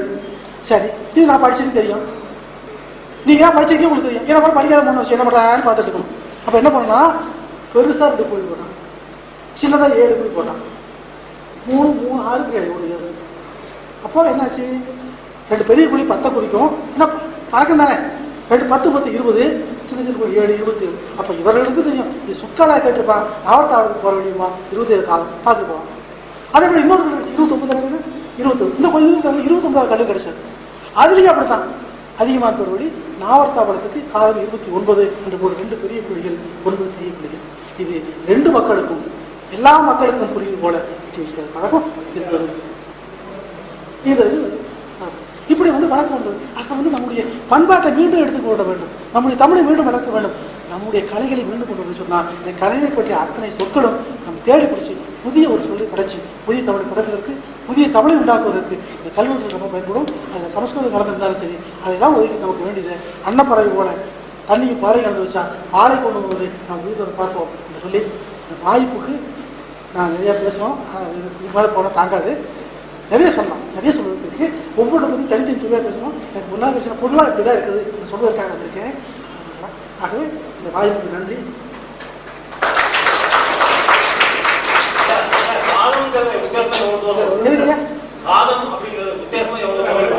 அது 7 கிலோமீட்டர் 11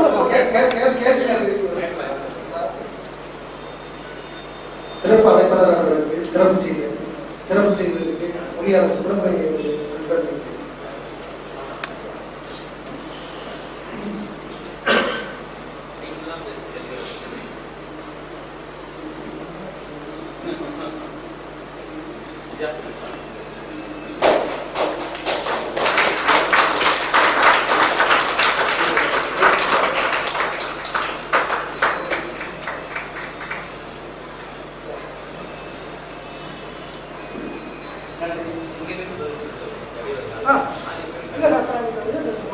கேள்வி நேரம்.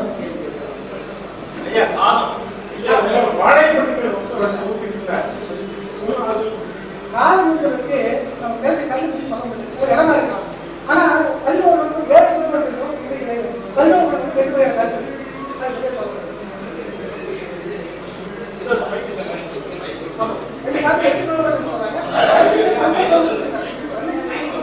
இப்பொழுது கிடைக்கிற சமயம் எடுத்துக்கொண்டு 2 காலங்களை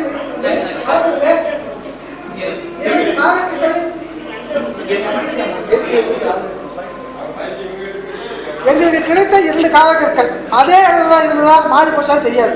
ஏனென்றால் மாறுவதற்கு நிறைய வாய்ப்பு இருக்கிறது. ஏன்னா எத்தனையோ எடுத்துக்கூட கோவிலில் பல கோவில்காரங்கள விழிச்சு போய் வச்சுட்டாங்க. ஏன்னா அந்த கோவில் பழிச்சு போய் எக்கச்சக்கமான கோவில்கள் கற்களில் கல்வெட்டுடைய அருமை தெரியாமல் உள்ள தூக்கி பிடிச்சிக்கிட்டு அறியார்கள். அப்படி தேடி பிடிச்ச கல்வெட்டு எதையும் அதை பார்த்துருக்கோம். பல கோவிலில் மிக பழமையான கோவிலாக இருக்கும். அந்த கல்லில் திரும்பி கல்லாக பயன்படுத்தியிருப்போம், கல்வெட்டாக பயன்படுத்தவில்லை. அதுபோல் இந்த கற்கள் கிடைத்தது எங்களுக்கு 2 இடத்துலையும் 8 கிலோமீட்டர் தூரம் என்று சொல்கிறார். இப்போ 27 28 8 கிலோமீட்டர், இப்போ 4 கிலோமீட்டர் ஆகுது. இன்னொருத்தர் கற்று இருந்தார் 11 கிலோமீட்டர் ஒன்று கணக்கு போட்டு சொன்னார். இன்னொருத்தர் 7 கிலோமீட்டர் சொன்னார். சரியான அளவு என்பது அந்த கல் அதே இடத்துல தான் இருந்ததா என்று பார்த்தாதான் முடியும். அப்போ இருப்பதற்கு வாய்ப்பு இல்லை, அதை சரியாக சொல்ல முடியாது.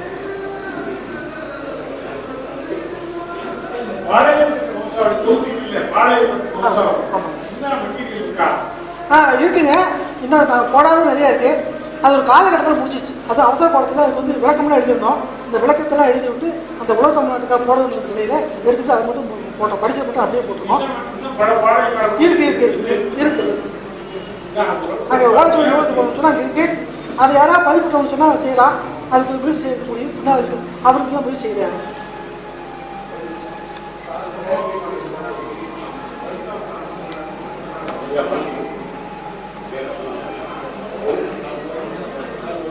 கொங்கு வேளாளர் கழிவுக்கும் காணிப்பாளர்களும் என்ற பொழுது கொங்கு பருவத்தில் உள்ள சில கோயில்கள் 13 மற்றும் 12ஆம் நூற்றாண்டில் உள்ள கல்வெட்டுகளில் பறையனான நாட்டுக்கான அரசன் பறையனான நெய்யா தமிழ் நம்பி கலையன் ஆளுரை ஆட்சி என்று வேளாளரை அடைமொழியிட்டு அடைந்துள்ளனர். அந்த அடைமொழியை அப்பொழுது உள்ள வேளாளர்கள் ஏற்றுக்கொண்டார்களா? அது எந்த காலகட்டத்தில் அது இல்லாமல் போயிருக்கிறது? அவங்க நான் சொன்னேன் தொழில் அடிப்படையில் தான் பேர் வச்சாங்கன்னு சொன்னேன். இந்த பறை என்பது நீங்கள் அப்படி தனியாக பிரிச்சுட்டோம், ஒரு காலத்தில் பிரிச்சுட்டோம். ஆனால் எல்லாம் செட்டி பிள்ளை என்பது பிராமணனுக்கு வந்திருக்கு, முதலை என்பது பிராமணனுக்கு வந்திருக்கு. இதை பார்த்து நானும் பார்த்தேன். தமிழ்நாடுகள் வீட்டில் பறையன் வேளாளர் பறையன்லாம் வந்திருக்கு, பறையனேன் எல்லாம் வந்திருக்கு. இந்த பறை என்பது இந்த தொழில் காரணமாக இருக்கலாம் ஒழிய ஏற்றுக்கொண்டார்கள் பின்னால் தான் நமக்கு வந்துச்சு. இத்தனை வேறுபாடுகளும் பின்னால். அதுக்கு முன்னால் அப்படி இருந்தாங்களா என்பதற்கு நமக்கு சான்றிதழ் இல்லை. இந்த தமிழ்நாடுகள் வீட்டுக்காரர் தமிழ் ஏன்னா இவருக்கு என்னோட அதிகம் படிச்சு வருது.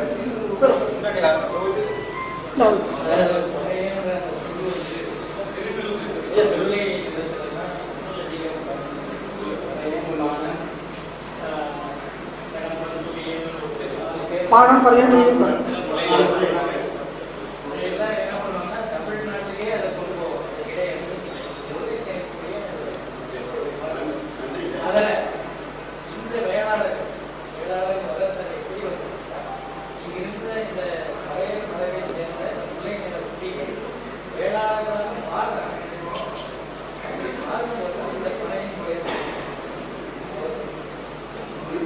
இதுக்கு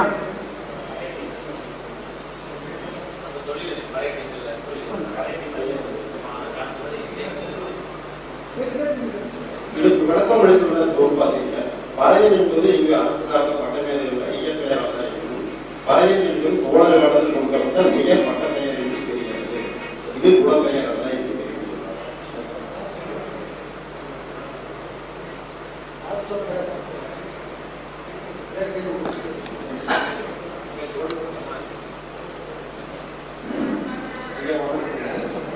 சமீப காலத்தில் திருப்புற நீராட்டுலாம் கூட நடக்கிறாங்க.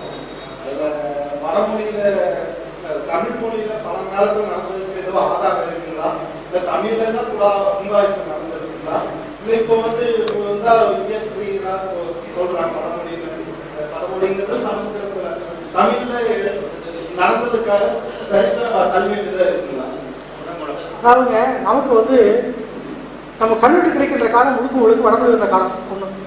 ஆனால் அதை குடமுழுக்கு வல்லமொழி செஞ்சு சொல்லி தான் செஞ்சாங்களான்றது சான்று இல்லை. வடமொழியை ஓதித்தான் குடமுழுக்கு செய்தார் என்பது சான்று இல்லை. ஆனால் கிபி 8ஆம் நூற்றாண்டில் ஆனைமலைன்னு ஒரு ஊர், இது பக்கத்தில் மதுரை பக்கத்தில் ஆனைமலைன்னு ஒரு ஊர். அந்த ஊரில் இவனுடைய மாறன் காரி என்பவன் இவனுக்கு சரித பராமரி நடிச்சு எனக்கு அமைச்சராக இருக்கான். அவன் வந்து திருமாலுக்கு ஒரு கோயில் குடைவரை கோயில் இருக்கிறான். குடைவரை கோயில்னா மலை குறைஞ்சி எடுக்கிற கோயில் இருக்கிறான். அந்த கோயில் எடுத்துட்டு அதை முடிக்கிறதுக்கு முன்னால் அவன் வந்து செத்து போயிடுறான்.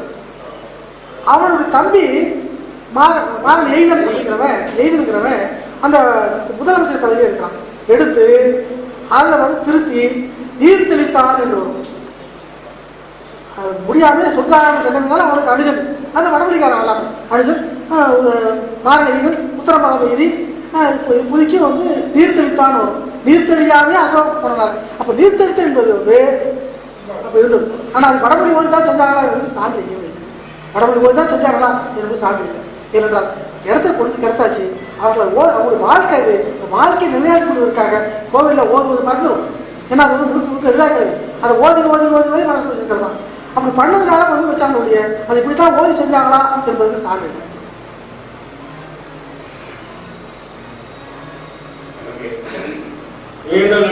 ஒரு சந்தேக ஐயம், நெடில் ஊர் இருக்குங்கள, நெடில் ஊர் அது வரி வடிவம், அதுக்கு லா போட்டு முதலகரம் போட்டு சொல்லுங்க. அதே போல அவங்களுக்கு அந்த லா போட்டு கவுனவு சவுனவு கவுனவு அதுக்கு அந்த லா போட்டு அந்த வரி வடிவத்தை பற்றி கொஞ்சம் விளக்கம். அவங்க இன்னைக்கு பார்க்குற வடிவம் வேற. அன்னைக்கு லாவா தான் போட்டோன்னு சொல்ல முடியாது. லா அப்படி சொல்லாதான் போட்டான்னு சொல்ல முடியாது. எழுதுக்கு ஒன்றும் இல்லை சரி அப்படின்னு சொல்ல முடியாது. அது மேலே போடுகின்ற அந்த குறியீடு பின்னால் வந்து லா மாதிரி ஆயிடுச்சு. இப்போ வந்து கொம்பு ஒத்த கொம்பு இருக்கு இல்லைங்களா, அந்த ஒத்த கொம்பு போட்டு வெறும் கோடு தான் போட்டோம். ஒத்த கொம்பு கே என்னோட கொம்பு ஒத்த கோடு போட்டோம். கா என்பதுக்கு மேலே ஒரு ஒத்த கொம்பு போட்டோம். கை என்பதுக்கு இந்த பக்கம் 2 கிடைக்கும் எல்லாமே ஒரு பேட்டர்ன் யூனிஃபார்மிட்டி. அதாவது இது சொல்ல போனீங்கன்னா இந்த எழுத்துக்களை நம்முடைய சிந்து சமுதாயத்திலேருந்து மக்கள் தோன்றி பின்னால் வந்தாங்க. அப்படி கொஞ்சம் வளர்ந்தது. பல குறியீடுகள் கிடைச்சிருக்கு. அந்த குறியீடுகள் வந்து குழப்பத்தை ஏற்படுத்துகிற பொழுது ஒரு புலவர் குழுவே அல்லது அறிஞர் குழுவே கூடி அந்த எழுத்துக்களை ஒரு சீர்திருத்தம் பண்ணியிருக்காங்கன்னு தோணுது. ஏன்னா இல்லைன்னா எழுத்துக்கள் தானாக உண்டாகி இருந்தால் அந்த சீர்திருத்தம் வந்திருக்காது. ஏன்னா கா என்றால் எல்லா எழுத்துக்களுக்கும் மேலே ஒரு கிடைக்கோடு, கீ என்றால் மேலே ஒரு குத்துக்கோடு, கீ என்றால் 2 குத்துக்கோடு, கூ என்றால் கீழே அது கீழே வந்தோம் வடபக்கம் கீழே வந்தால் ஒரு கிடைக்கோடு, பூ நெடில இருந்தால் 2 கிடைக்கோடு. இது எழுத்து வளைவாக இருந்தால் கீழே தொங்க விடணும். இது வந்து ஒரே ஒரு சீர்மை சொல்லி வச்ச மாதிரி அமைச்சது. அதே போல் எகர வருகின்ற பொழுது இந்த பக்கம் கே. இப்போ கை வரும்போது 2 கோம்பு போடுறதுனால என்ன பண்ணால் புள்ளி வச்சு குறைச்சி பண்ணிட்டான். இது மாதிரி வரும் பொழுது அந்த பண்பு அப்படி வருகின்ற பொழுது இந்த ஊகாரத்துக்கு ஒரு மேலே இருந்திருக்கும். அது காலப்போக்கில் வருகின்ற போது எடுத்த மாறிடுச்சு. இந்த இகர எல்லா எழுத்துக்களுமே காலப்போட்ட வளர்ச்சியில் சில மாற்றங்களை போட்டு இருக்கிறது போல வந்துருச்சு. அது முன்னால் வந்து அப்படி தான் இருந்தால் சொல்லி சின்ன கோடு தான், அதை வைத்து கூட சொல்ல முடியாது. அது ஒன்று அவுகாரம்லாம் வந்து பழைய இடத்துல கிடைக்கல. பழைய இடத்துல கிடைக்கல என்றால் அவுகாரம் பழைய கல்வெட்டுகளே கிடைக்கல, ஐகாரம் கிடைக்கவில்லை. ஏனென்றால் அதை பயன்படுத்தி சொல் கிடைக்கல. அது இல்லைன்னு பொருள் இல்லை, அந்த சொல் கிடைக்காம. இப்போ நான் கொஞ்சம் கூட சொன்னேன் தஞ்சாவூரில் வச்செழுத்தே இல்லைன்னு. தஞ்சாவூரில் சோழ காலத்துக்கு பல்லவ காலத்துக்கு எழுத்துக்களே இல்லைன்னு சொன்னேன். அப்போ எழுத்து இல்லைன்னு பொருள் பயன்படுத்தினாங்க. ஆனால் அதை பயன்படுத்தி எழுத்து சொற்கள் கிடைக்கல, ஐயை பயன்படுத்தி சொல் கிடைக்கல, அவை பயன்படுத்தி சொல் கிடைக்கல. அது கிடைக்காமனால சொல்ல முடியல. ஆனால் பின்னால் பொழுது வளர்ச்சி இங்கே கோடுகள் லாபமாக இருந்துச்சு. அப்படி பயன்படுத்திட்டாங்க, அச்சு கொண்டதுனால நிலைப்படுத்தி விட்டாங்க. அப்படி தான் சொல்ல முடியும். நாகசாமி ஜான் ஷா ஆல்வர் கம்ப்யூட்டர் படி எந்த நூற்றாண்டுல அது தமிழ்ல அதெல்லாம் வந்துங்க எப்பொழுது வந்து பல்லவர்கள் வந்தார்களோ கிபி 6ஆம் நூற்றாண்டு, 3ஆம் நூற்றாண்டு இருக்காங்க. நம்ம தமிழ்நாட்டில் செய்து கிபி 6ஆம் நூற்றாண்டு. அதே நேரத்தில் பாண்டியர்கள் 2 பேருமே இந்த வடமொழி ஆதிக்கத்தை ஏற்றுக்கொண்டவர்கள்.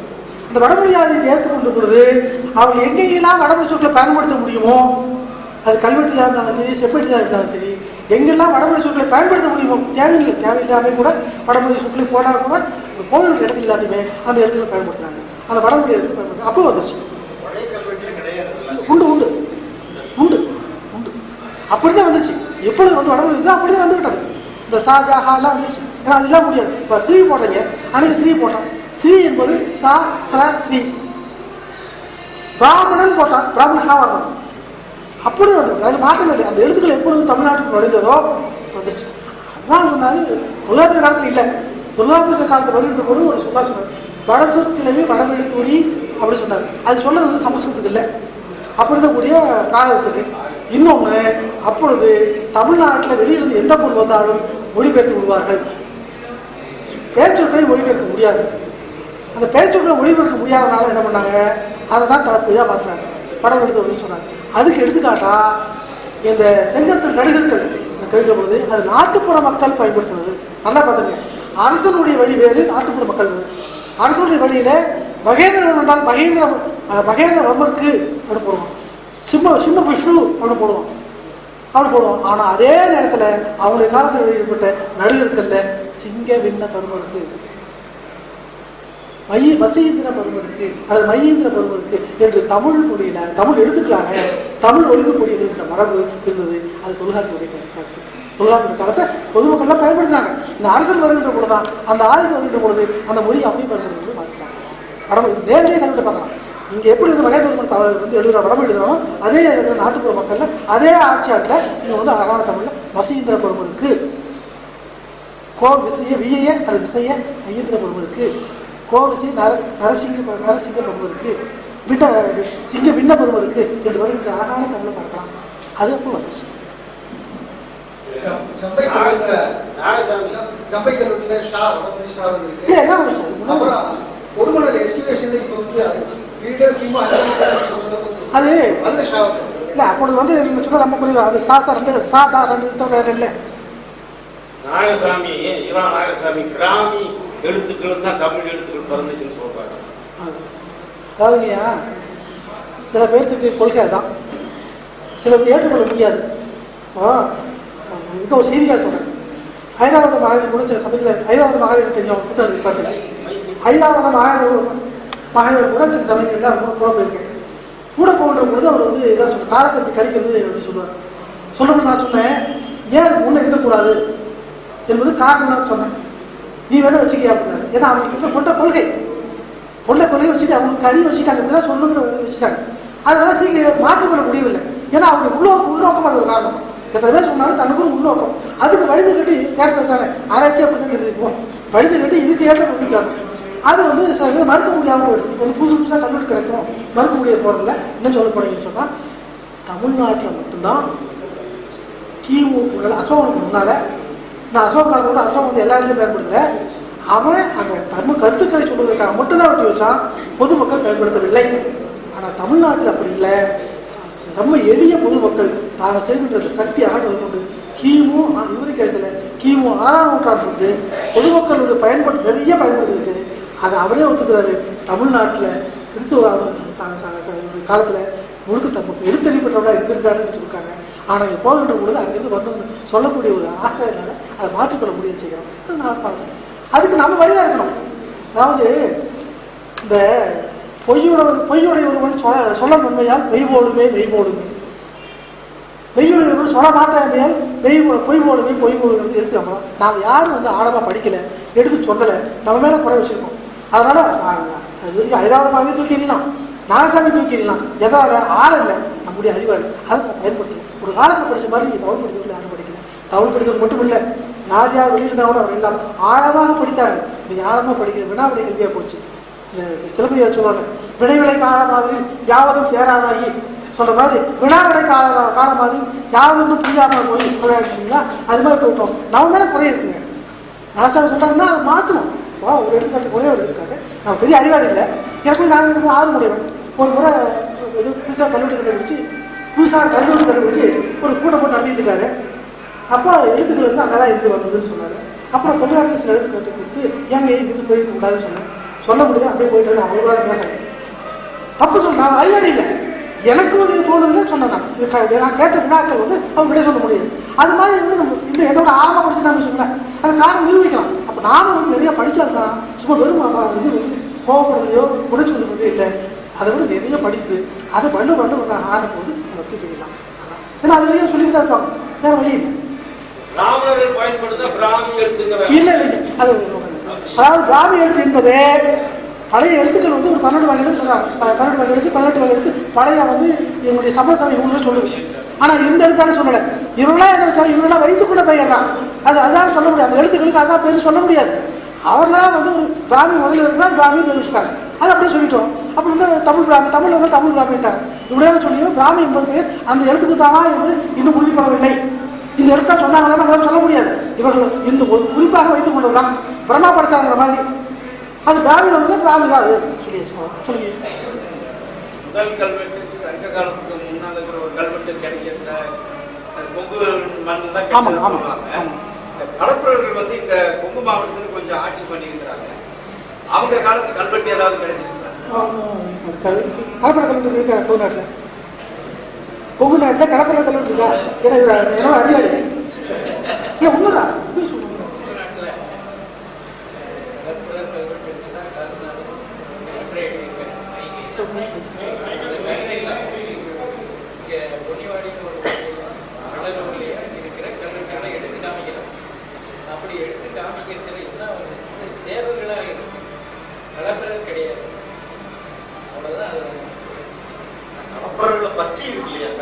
இல்லை சார், இதில் வந்து கலெக்டர் பற்றி எழுதுனது காசிநாதன் எழுதியிருக்கிறார். அவர் பொன்னிவாடி தலவரத்து பக்கத்தில் ஒரு பொன்னிவாடி ஒரு கல்வெட்டு. அதே மாதிரி எடலூரில் ஒரு வட்டத்தில் இருக்கு. அந்த கோக்கண்டன் ஒரு வார்த்தை வருது. இந்த கண்ணன்கிற பேரை வச்சுட்டு அவர் கலெக்டர்னு அதை பொருள் மீன் பண்ணி பண்ணுறாரு. அதனால அது கலிநிருபன் அப்படின்னு ஒரு வார்த்தை வரும். கலிநிருபன்.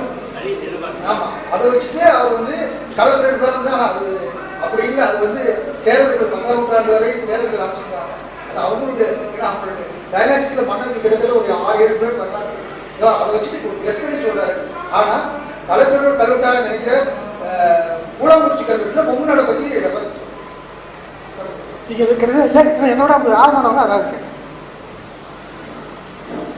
ஐயா, கொங்கு நாட்டினுடைய எல்லைகள் வந்து பல அறிஞர்கள் பல சொல்றாங்க. உண்மையான நிலப்பரப்பினுடைய கொங்கு நாட்டு வடக்கே தெற்கே கிழக்கே இது எந்த வகையாக அமைந்துள்ளது? எத்தனை மொழிகளில் உள்ள கல்வெட்டுகள் இந்த கொங்கு மொழியில் பதிவு செய்யப்பட்டுள்ளது? கொங்கு நாட்டு எல்லை பற்றி சொல்ற மாதிரி கல்வெட்டு நமக்கு தெரிஞ்சு மாதிரி தெரியும். நம்ம பாடம் இருக்கு, ஆனால் எல்லையில் சொல்ற மாதிரி ஒன்றும் இல்லை. ஏன்னா அந்த இது வந்து கொங்கு நாடு அடிக்கடி மாறிட்டே இருக்குது. ஒன்று ஏன் இல்லை மாறிட்டே இருக்குது. அப்போ என்ன சொல்ற கல்வெட்டு வந்து ஒன்றும் இருக்க மாதிரி எனக்கு தெரியல. கொங்கு நாட்டு எல்லை பற்றி தம்பி, கொங்கு நாட்டில் வழக்கம் மட்டும்தான் எங்கை சொல்றாங்க. மற்ற அதுலேயும் பழைய காலத்தில் உள்ள இடைக்கால கல்வெட்டுங்கிறத அது 24 இது பாட்டு வரிகள் தான் வந்து வடக்க தலைமுறை சொல்லி மலை எரிகிரி புழுக்கரைன்னு சொல்லி சொல்றாங்க. முன்னாடி கல்வெட்டுங்கிறது அப்படி வரல. இன்னொன்று என்னன்னா, இடைக்கால கொங்கு நாட்டில் 24 நாடுங்கிறது நாட்டு பேர் சொல்றாங்க. அந்த நாட்டு பேருக்குள்ள நமக்கு ஆத்தூர் வரையில் மட்டும் கிடைக்குது. அதுக்கு கூட அவங்களுக்கு கிடைக்குது. அது பகல சிலர் எடுத்துக்குவாங்க. தகவலூர் அவங்க தகவலூர் நாடு தனியாக இருக்கும். இது தர்மபுரி அவங்க எடுத்துக்குவாங்க, அதை எடுத்துக்க முடியாது. அது மாதிரி நமக்கு சேலத்தோட சரி, ஆத்தூர் இந்த பக்கம் கூட சரி. அதே மாதிரி இந்த பக்கம் புலித்தலை வகையிலும், இந்த பக்கம் பழனி, திண்டுக்கல் நிறைய பேர் சொல்லுவாங்க. பழனியோட இல்லை, பழனியை தாண்டி திண்டுக்கல்ல ஒட்டச்சத்திர வட்டத்தில் பகுதி வரைக்கும் வருது. நம்ம கரெக்டாக அது 24 நாட்டுக்குள்ள வருது. அதே மாதிரி இந்த பக்கத்தில் நம்ம வெள்ளிகிரி மலை அதோட சரி. அதனால நிறைய சொல்ல முடியாது. ஒரு தெளிவாக வந்து இதான் சொல்ல பாடலே சொல்வது போல, பாடலிலே சொல்வது போல கல்வெட்டுகளே ஒரு தெளிவாக சொல்லப்படவில்லை. தலைமுறை இந்த கோடியில ட்ரெயின்ல போனதுனாலே தெரியும். அந்த இது சேலத்தை தாமன்னா அந்த மலைகள் மடிப்பா இருக்கும்.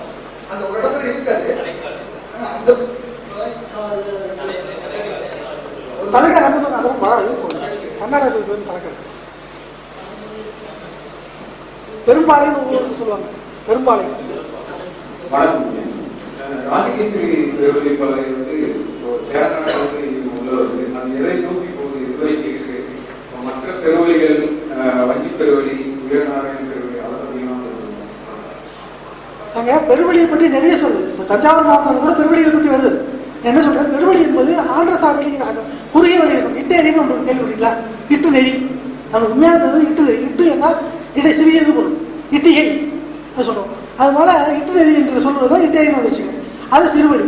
அதுலேயே உங்களுக்கு அகற்றமான வழியை பெருவழி என்று சொல்லியிருக்கலாம். ஏன்னா சொல்லிக்கிட்ட கல்வெட்டுல எல்லாம் பார்த்தீங்கன்னா ஒரு நீண்ட பெருவழியை சொல்லலை. இப்போ இங்கே சொன்ன மாதிரி நாவரத்தாவதுக்கு காதம் என்றோ அல்லது இங்கே வந்து ராசிய பெருவழி என்று இந்த வழிகாட்டியோ போடுறது இல்லை. ஆனால் இது வந்து ஒரு வடிய பெருவழியாக இருக்கிறது என்பது தான் சொல்லுவாங்க. பெருவழி என்பது நீண்ட பெருவழிய வழி என்கிற பொருளே இது வந்தது. கிட்டத்தட்ட தமிழ்நாட்டில் 20 பெருவழிக்கு மேல வந்து கல்வெட்டுல ரெஃபரன்ஸ் வருது. ஆனால் நீண்ட நெடிய பெருவழிங்கிறது வேற. இந்த மாதிரி நிறைய இடத்துல கிட்டத்தட்ட 20க்கு மேற்பட்ட பெருவழிகள் தமிழ்நாட்டு இடைக்கால கல்வெட்டுகள்ல வருது. அதுக்காக தான் இவர் அமெரிக்க ஆய்வாளர் ஒருத்தர் தமிழ்நாடு வந்து பெருவழிகள் அப்படின்னு அவர் ஆய்வுகள் எழுதியிருக்காரு. அதனால கிட்டத்தட்ட 20 கல்வெட்டு மேல நம்ம வந்து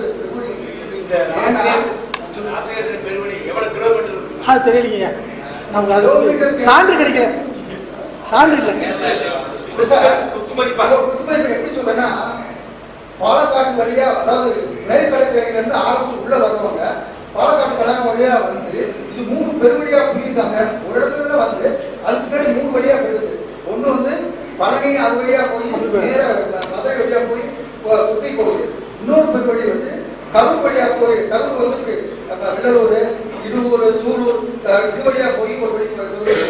இன்னொரு நம்ம இது வழியா வந்து அணு வழியா வந்து கர்நாடகம் போகுது. கர்நாடகத்துக்கு போகும்போது தமிழக அந்த வழியா போகுது. பெருவழி அதிகமாக பெருவழி போய் சேர்ந்துருக்கோம். இல்லை அங்கிருந்து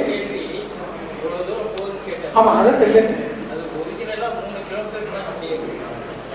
இப்ப இருக்கிற பாவம் இருக்குது. அதுக்கு மேல சான்று கிடைக்கல சொன்னோம். இந்த கடற்கரைக்கு போயிருந்தா ரோடு இன்னும் நீங்க போனீங்கன்னா பார்க்கலாம். அந்த கல்லை வச்சு அப்படி கட்டி வச்சுட்டு இன்னும் போனீங்கன்னா ரொம்ப அற்புதமா இருக்கு. அது என்ன இப்ப வந்து ஃபாரஸ்டா இருக்காங்க, நேரம் இருக்கு, இல்லாட்டி நேரம் அடிச்சு உடச்சிருப்பாங்க. அது வந்து பாதையை கட்டியிருக்காங்க. அதுக்கு பின்னாடி பிரிட்டிஷ்கார சுல்தான் காலத்திலேயே அந்த குதிரைகள் வர்றதுக்கு தனி காட்டுக்காக தொட்டி கட்டி வச்சிருக்கோம். இந்த பக்கம் தண்ணி வந்து சுமைதாயி கல் அங்கே போற வழியில இருக்கிற சுமைதாயி கல் இருக்கு. எல்லாமே அந்த ஏரியாவில் வட்ட எழுத்து, தமிழ் எழுத்து, மொழி எழுத்து, என்ன சொல்றீங்க? அவர் என்ன கேட்கிறாருன்னா இங்க இருக்கிற மொழிகள்ல எந்தெந்த மொழியில கல்வெட்டு கிடைச்சதான்னு கேட்கிறாரு. தமிழ் பின்னால் வந்து கன்னடா ரெண்டு தெரியும். ரொம்ப குறைவா இப்ப அவர் ஐயா ஒரு கேள்வி கேட்கிறாரு, இந்த கல்வெட்டுகள்ல நீங்க எதை வச்சு எழுதுனாங்க அப்படின்னு சொல்லி. அதுங்க புலிதான். முன்னால என்ன பண்ணுவாங்கன்னா இந்த வாசல் வந்து அரசனுடைய கையில் போடுறதுனால அதை வந்து செம்பஞ்சு குளமாக எழுதுவாங்க. எழுதுறது ஒருத்தருக்கான் அந்த எவர்கள் செம்பஞ்சு குளமாக எழுதுவாங்க. எழுதுறதுனால இந்த கல்தச்சர் இருக்காங்க அந்த கல்வெல்லாம் அப்படியே போட்டுருவாங்க. எப்படி உங்களுக்கு தெரியும் சொன்னா தஞ்சாவூர் மாவட்டத்தில் கல்வெட்டுகள்ல இந்த எழுதி விட்டு போய் மேலே எழுதிருப்பான். அதை அடிக்காம விட்டுருப்பாங்க. அப்போ அதனால முதல்ல வந்து பார்த்தீங்கன்னா செம்மஞ்சு குளம்ல செம்மண் குளம்ல அந்த எழுதுன்ற ஒரே மாதிரி. ஏன்னா தமிழ்நாட்டில் அரசனுடைய ஆட்சி வந்ததுனால ஒரு அரசனுடைய காலத்தில் எல்லா இடத்துக்கும் ஒரே மாதிரி இருக்கும். அதுக்கு வந்து இன்னைக்கு எப்படி ஆவணம் எழுத்து இருக்காங்களா, பட்டப்பதிவில் எழுதிருக்காங்கல்ல, அதுபோல அந்த எழுத்தர்கள் இருந்திருக்காங்க. அவர்கள் எழுத கல்தச்சர்கள் அதை வெட்டி வச்சிருக்காங்க. கல் புரியுது.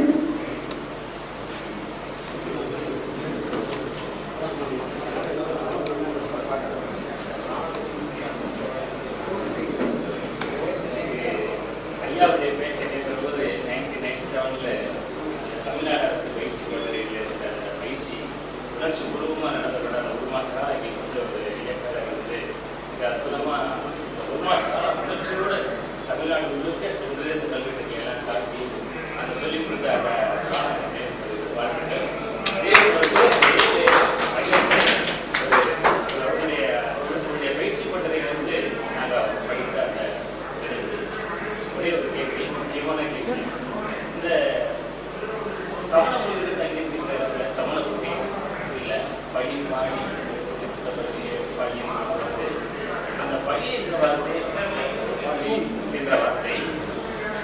சிறைச்சாலை என்று எடுத்துக்கொள்ளலாமா அல்லது சமண மொழிகளுடைய தவச்சாலை என்று எடுத்துக்கொள்ளலாமா அல்லது அவர்கள் தங்கியிருந்த இடம் என்று எடுத்துக்கொள்ளலாமா?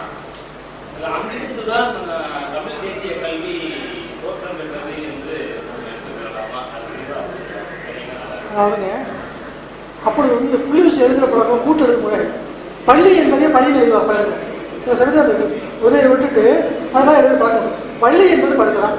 நமக்கு கிடைச்ச வரைக்கும் தமிழ்நாட்டினுடைய எல்லா இடத்திலும் பள்ளி என்பது படுக்கை. இன்னைக்கு பள்ளி இறைநாச்சியாக வருவாங்க, இங்கே பள்ளிக்கூட பருவெல்லாம் வருவாங்க.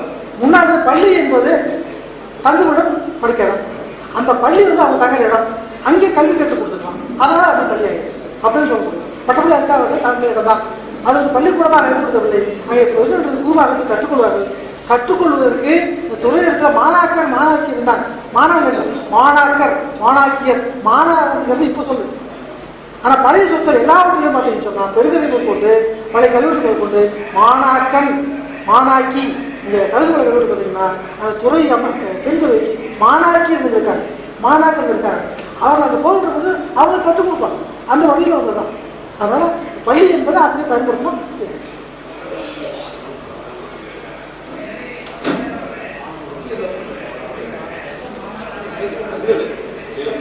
மாணவன் சொல்ல இங்கே எழுதுறது இல்லை, ஆனால் பின்னால் தான் நம்ம சொல்ல பயன்படுத்தணும். மாணாக்கன் மாணாக்கி.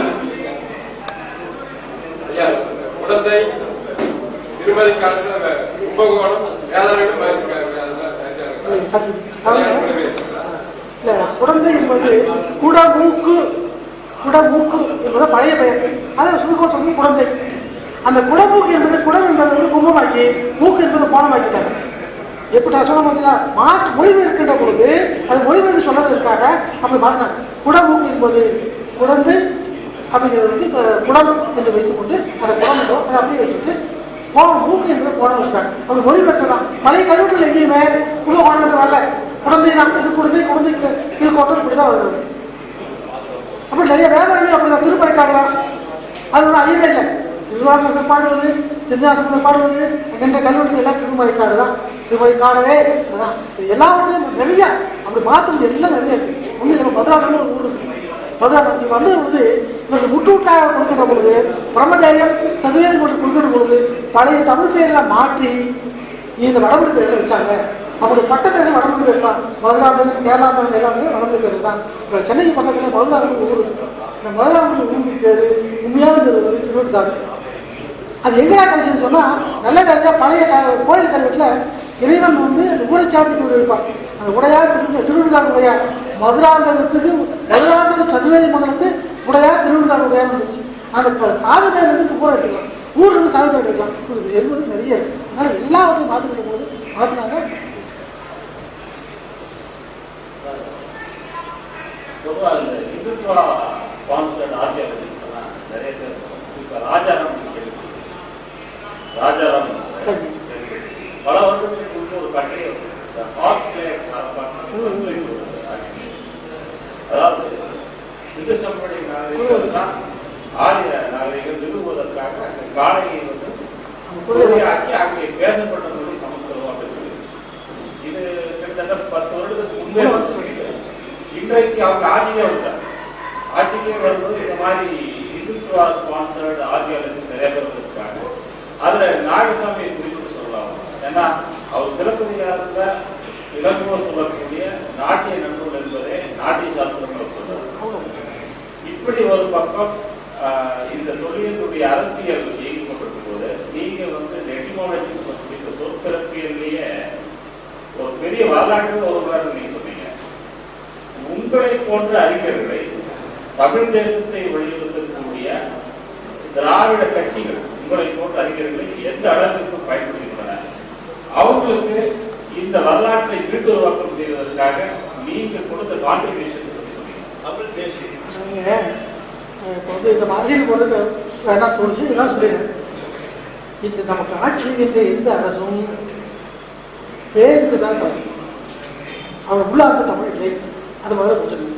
அது தமிழ் தேசியம் இல்லை, திராவிட தேசியம். திராவிடம் ஒன்றும் இல்லாத திராவிடம் என்ற சொல்லே தமிழ் தான். தமிழுடைய வேற்றுமொழியாளருடைய ஒழிப்பு வந்து திராவிடம். அதை எல்லாத்துக்கும் இருக்காங்க. தெலுங்கு நம்மளுக்கு போயிருக்கலாம், இல்லைன்னு யாரும் சொல்ல முடியாது. கன்னடம் போயிருக்கலாம். ஆனால் அவங்க எல்லாமே வெவ்வேறு இனங்களாக ஆகிவிட்டாங்க. இனம் என்பது தேசியம் என்பது ஒரு மொழி அடிப்படை தான். இதில் வந்து வடகொரியாவில் கிம் இல் சங்னு ஒரு இருந்தார். இவர் கிம் இல் சங் என்பது அதிபராக இருந்தார். அவர்கிட்ட இந்த தாலிகாளர் போய் நேர்காணல் பத்திரிகையாளர் போய் அவங்க பேட்டி கேட்டாங்க. அப்போ சொல்கிறாங்க, மாதிரி நம்ம எழுத்துக்கெல்லாம் கொசம் இருக்குது, நம்ம சிக்கலாக இருக்குது, இந்த எழுத்து சீர்திருத்தம் பண்ணியாலும் என்ன இன்னும் வினா வைக்கிறாங்க. அவர் சொல்கிறாரு, நீ எழுத்து சீர்திருத்தம் பண்ணிட்டோம்னா நம்மளை போல ஒரு இனம், நம்முடைய இனம் பக்கத்து எந்திரியா இருக்கு, அவங்க வேறு இனமாக ஆகிடுவாங்க. ஒரு தேசம் என்பது ஆட்சி பரப்பில்லை, ஒரு மொழி பேசக்கூடிய ஒரு மக்கள் வாழ்ந்த தேசம்.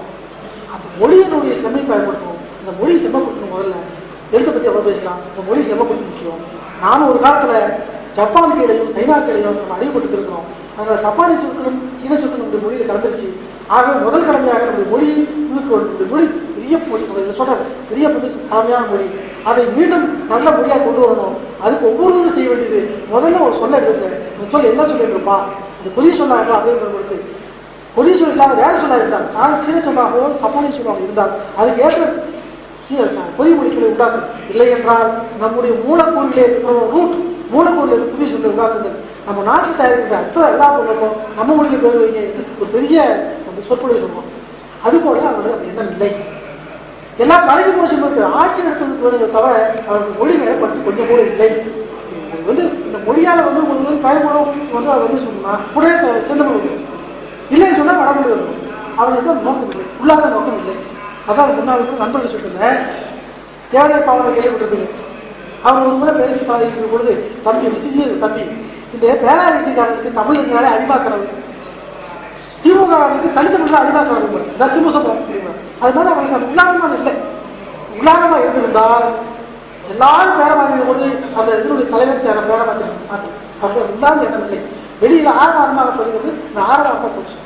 அதாவது வள்ளுவர் சொல்ற ஆறுக்குள்ள வீர பெற பார்த்தியா, இதெல்லாம் அவங்கள வீர பெற அவங்க போனதுனால அவர்களுக்கு எந்த காலத்தையும் நம்ம எதிர்பார்க்கக்கூடாது. ஏனென்றால் ஆட்சிக்கு வந்து கிட்டத்தட்ட ஏறத்தாழ வந்து 67 இன்றைக்கு வந்தாச்சு, எந்த ஒன்றையும் தமிழாக செய்யவில்லை.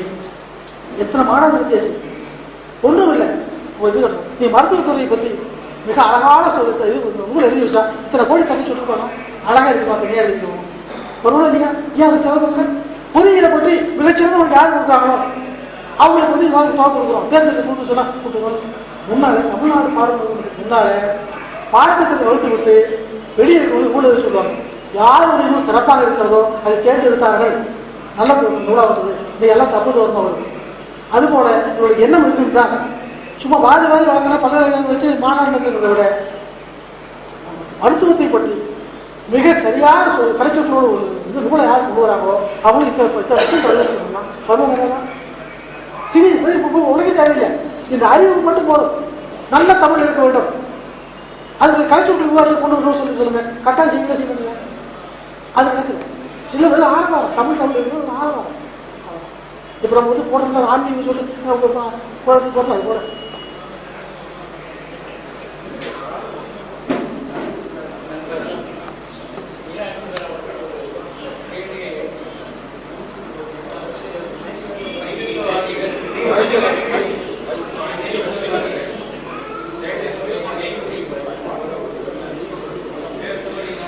அப்படிங்களா?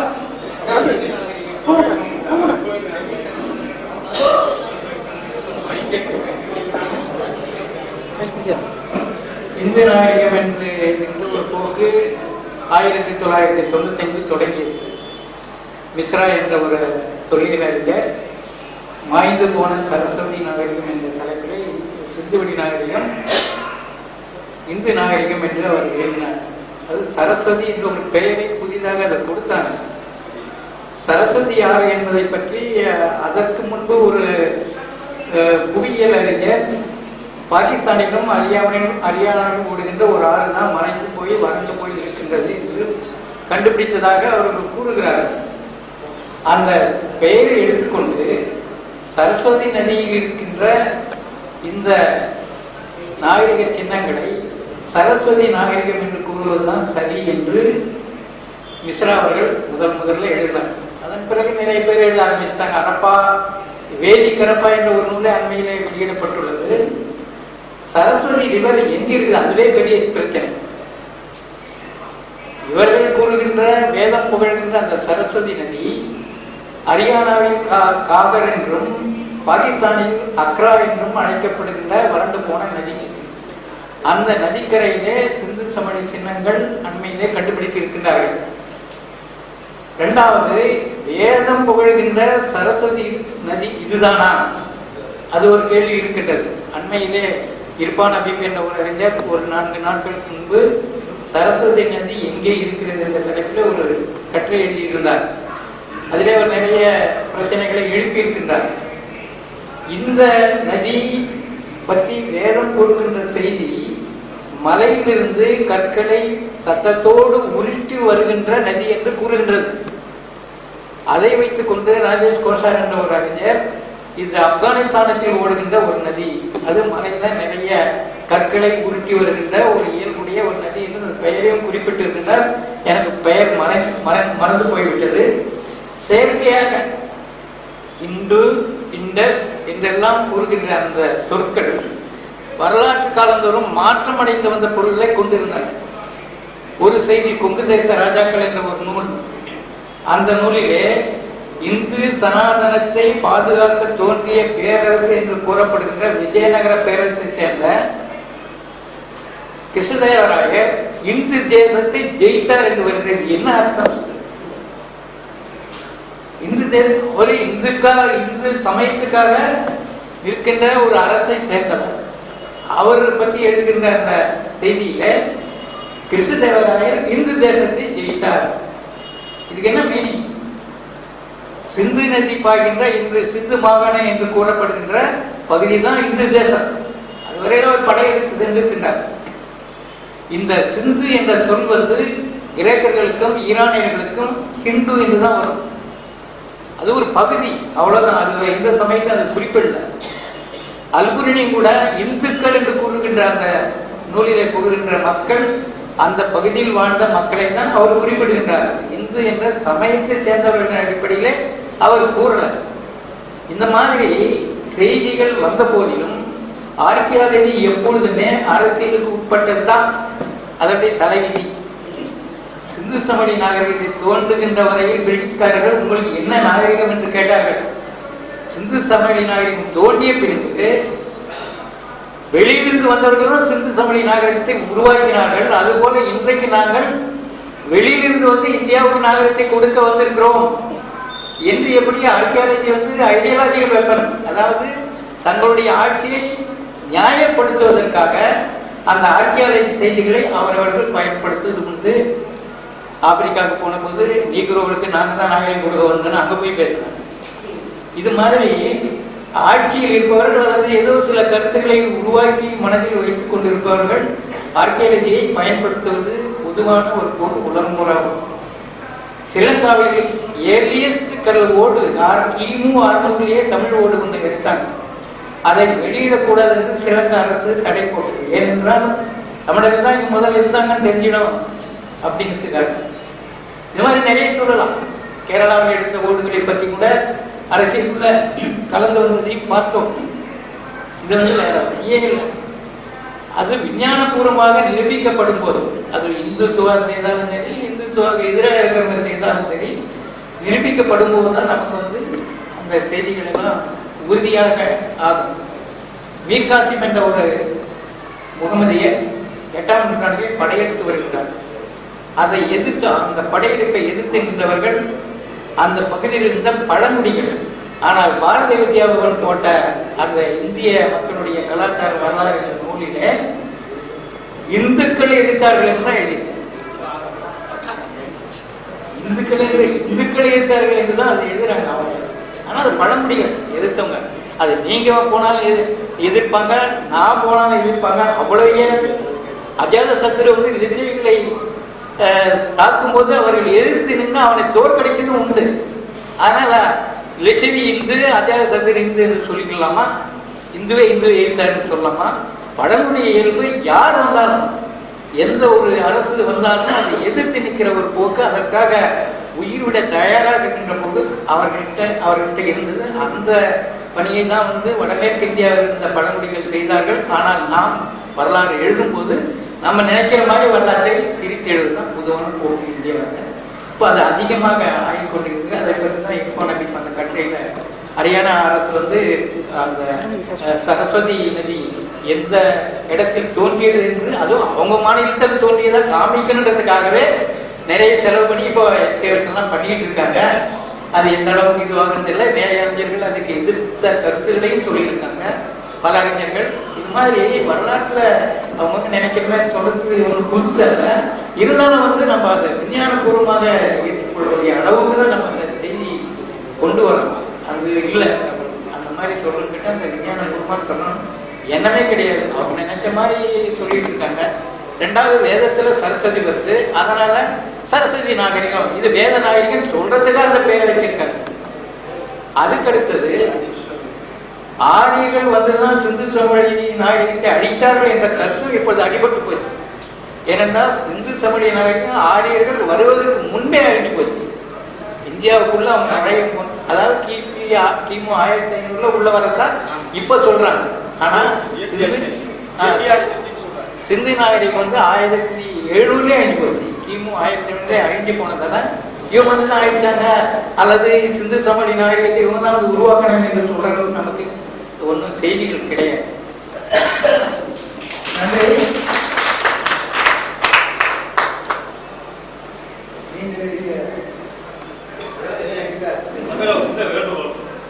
பக்கத்துல ரொம்ப அற்புதமான ஒரு வரலாற்று சின்னம் இருக்கு. பல சந்தர்ப்பங்கள் பேசியிருக்கோம். ராஜகீயத்தை பெருவழி சில பேர் பார்த்துருக்காங்க, நிறைய பேர் பார்க்கல. ரொம்ப அற்புதமான ஒரு வரலாற்று சின்னம். ரொம்ப எப்போ நம்ம கிடைச்சிருக்கு ஒரு பையன் ஓய்வெடுத்து ஒரு சின்ன இந்து சுற்றுலா இன்னும் ஒரு போகணும், ஒரு 2-3 மணி நேரம் போயிட்டு வந்தோம்.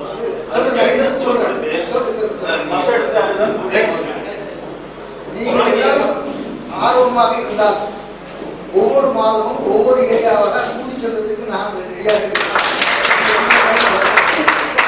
கண்டிப்பாக நான் இந்த தேதியே சொல்கிறேன். எந்த நாளில் போனால் மாசம் நீங்களே டேட் ஃபிக்ஸ் பண்ணுங்க. எந்த ஏரியா கூட்டி போகணும்னு சொல்லுங்க, அந்த ஏரியாவுக்கு நாங்களே கூட்டிட்டு போய் நாங்கள் கூப்பிட்டு வரோம். நான் இந்த ஃபவுண்டேஷனை ஒரு அவேர்னஸ் உண்டாக்க வேண்டும் அப்படிங்கிற காரணத்துக்காக தான் இந்த ஃபவுண்டேஷன் ஆரம்பிச்சது.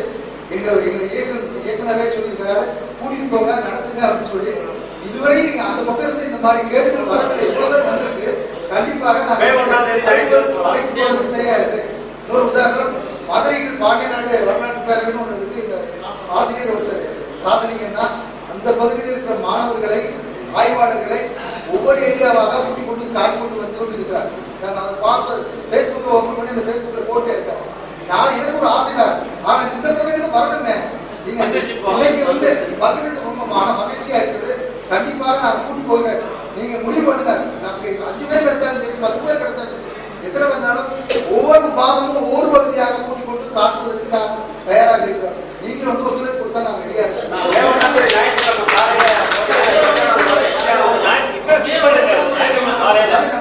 இது பிடிச்சிட்டு நான் பேசுகிறேன். நன்றி. தற்போது மிக நீண்ட புதிய ஒரு விளக்கத்தை, அதாவது கல்வெட்டுகள்னா நம்ம எப்ப ஆரம்பிச்சது, இந்த முன்னாடி என்னென்ன கல்வெட்டு இருந்துச்சு அப்படிங்கிற ஒரு பார்வை போக்கை விட்டு மொத்த கல்வெட்டுக்கே புது பார்வையை நம்ம கொடுத்த மதிப்புக்குரிய ஐயா பிரதமர்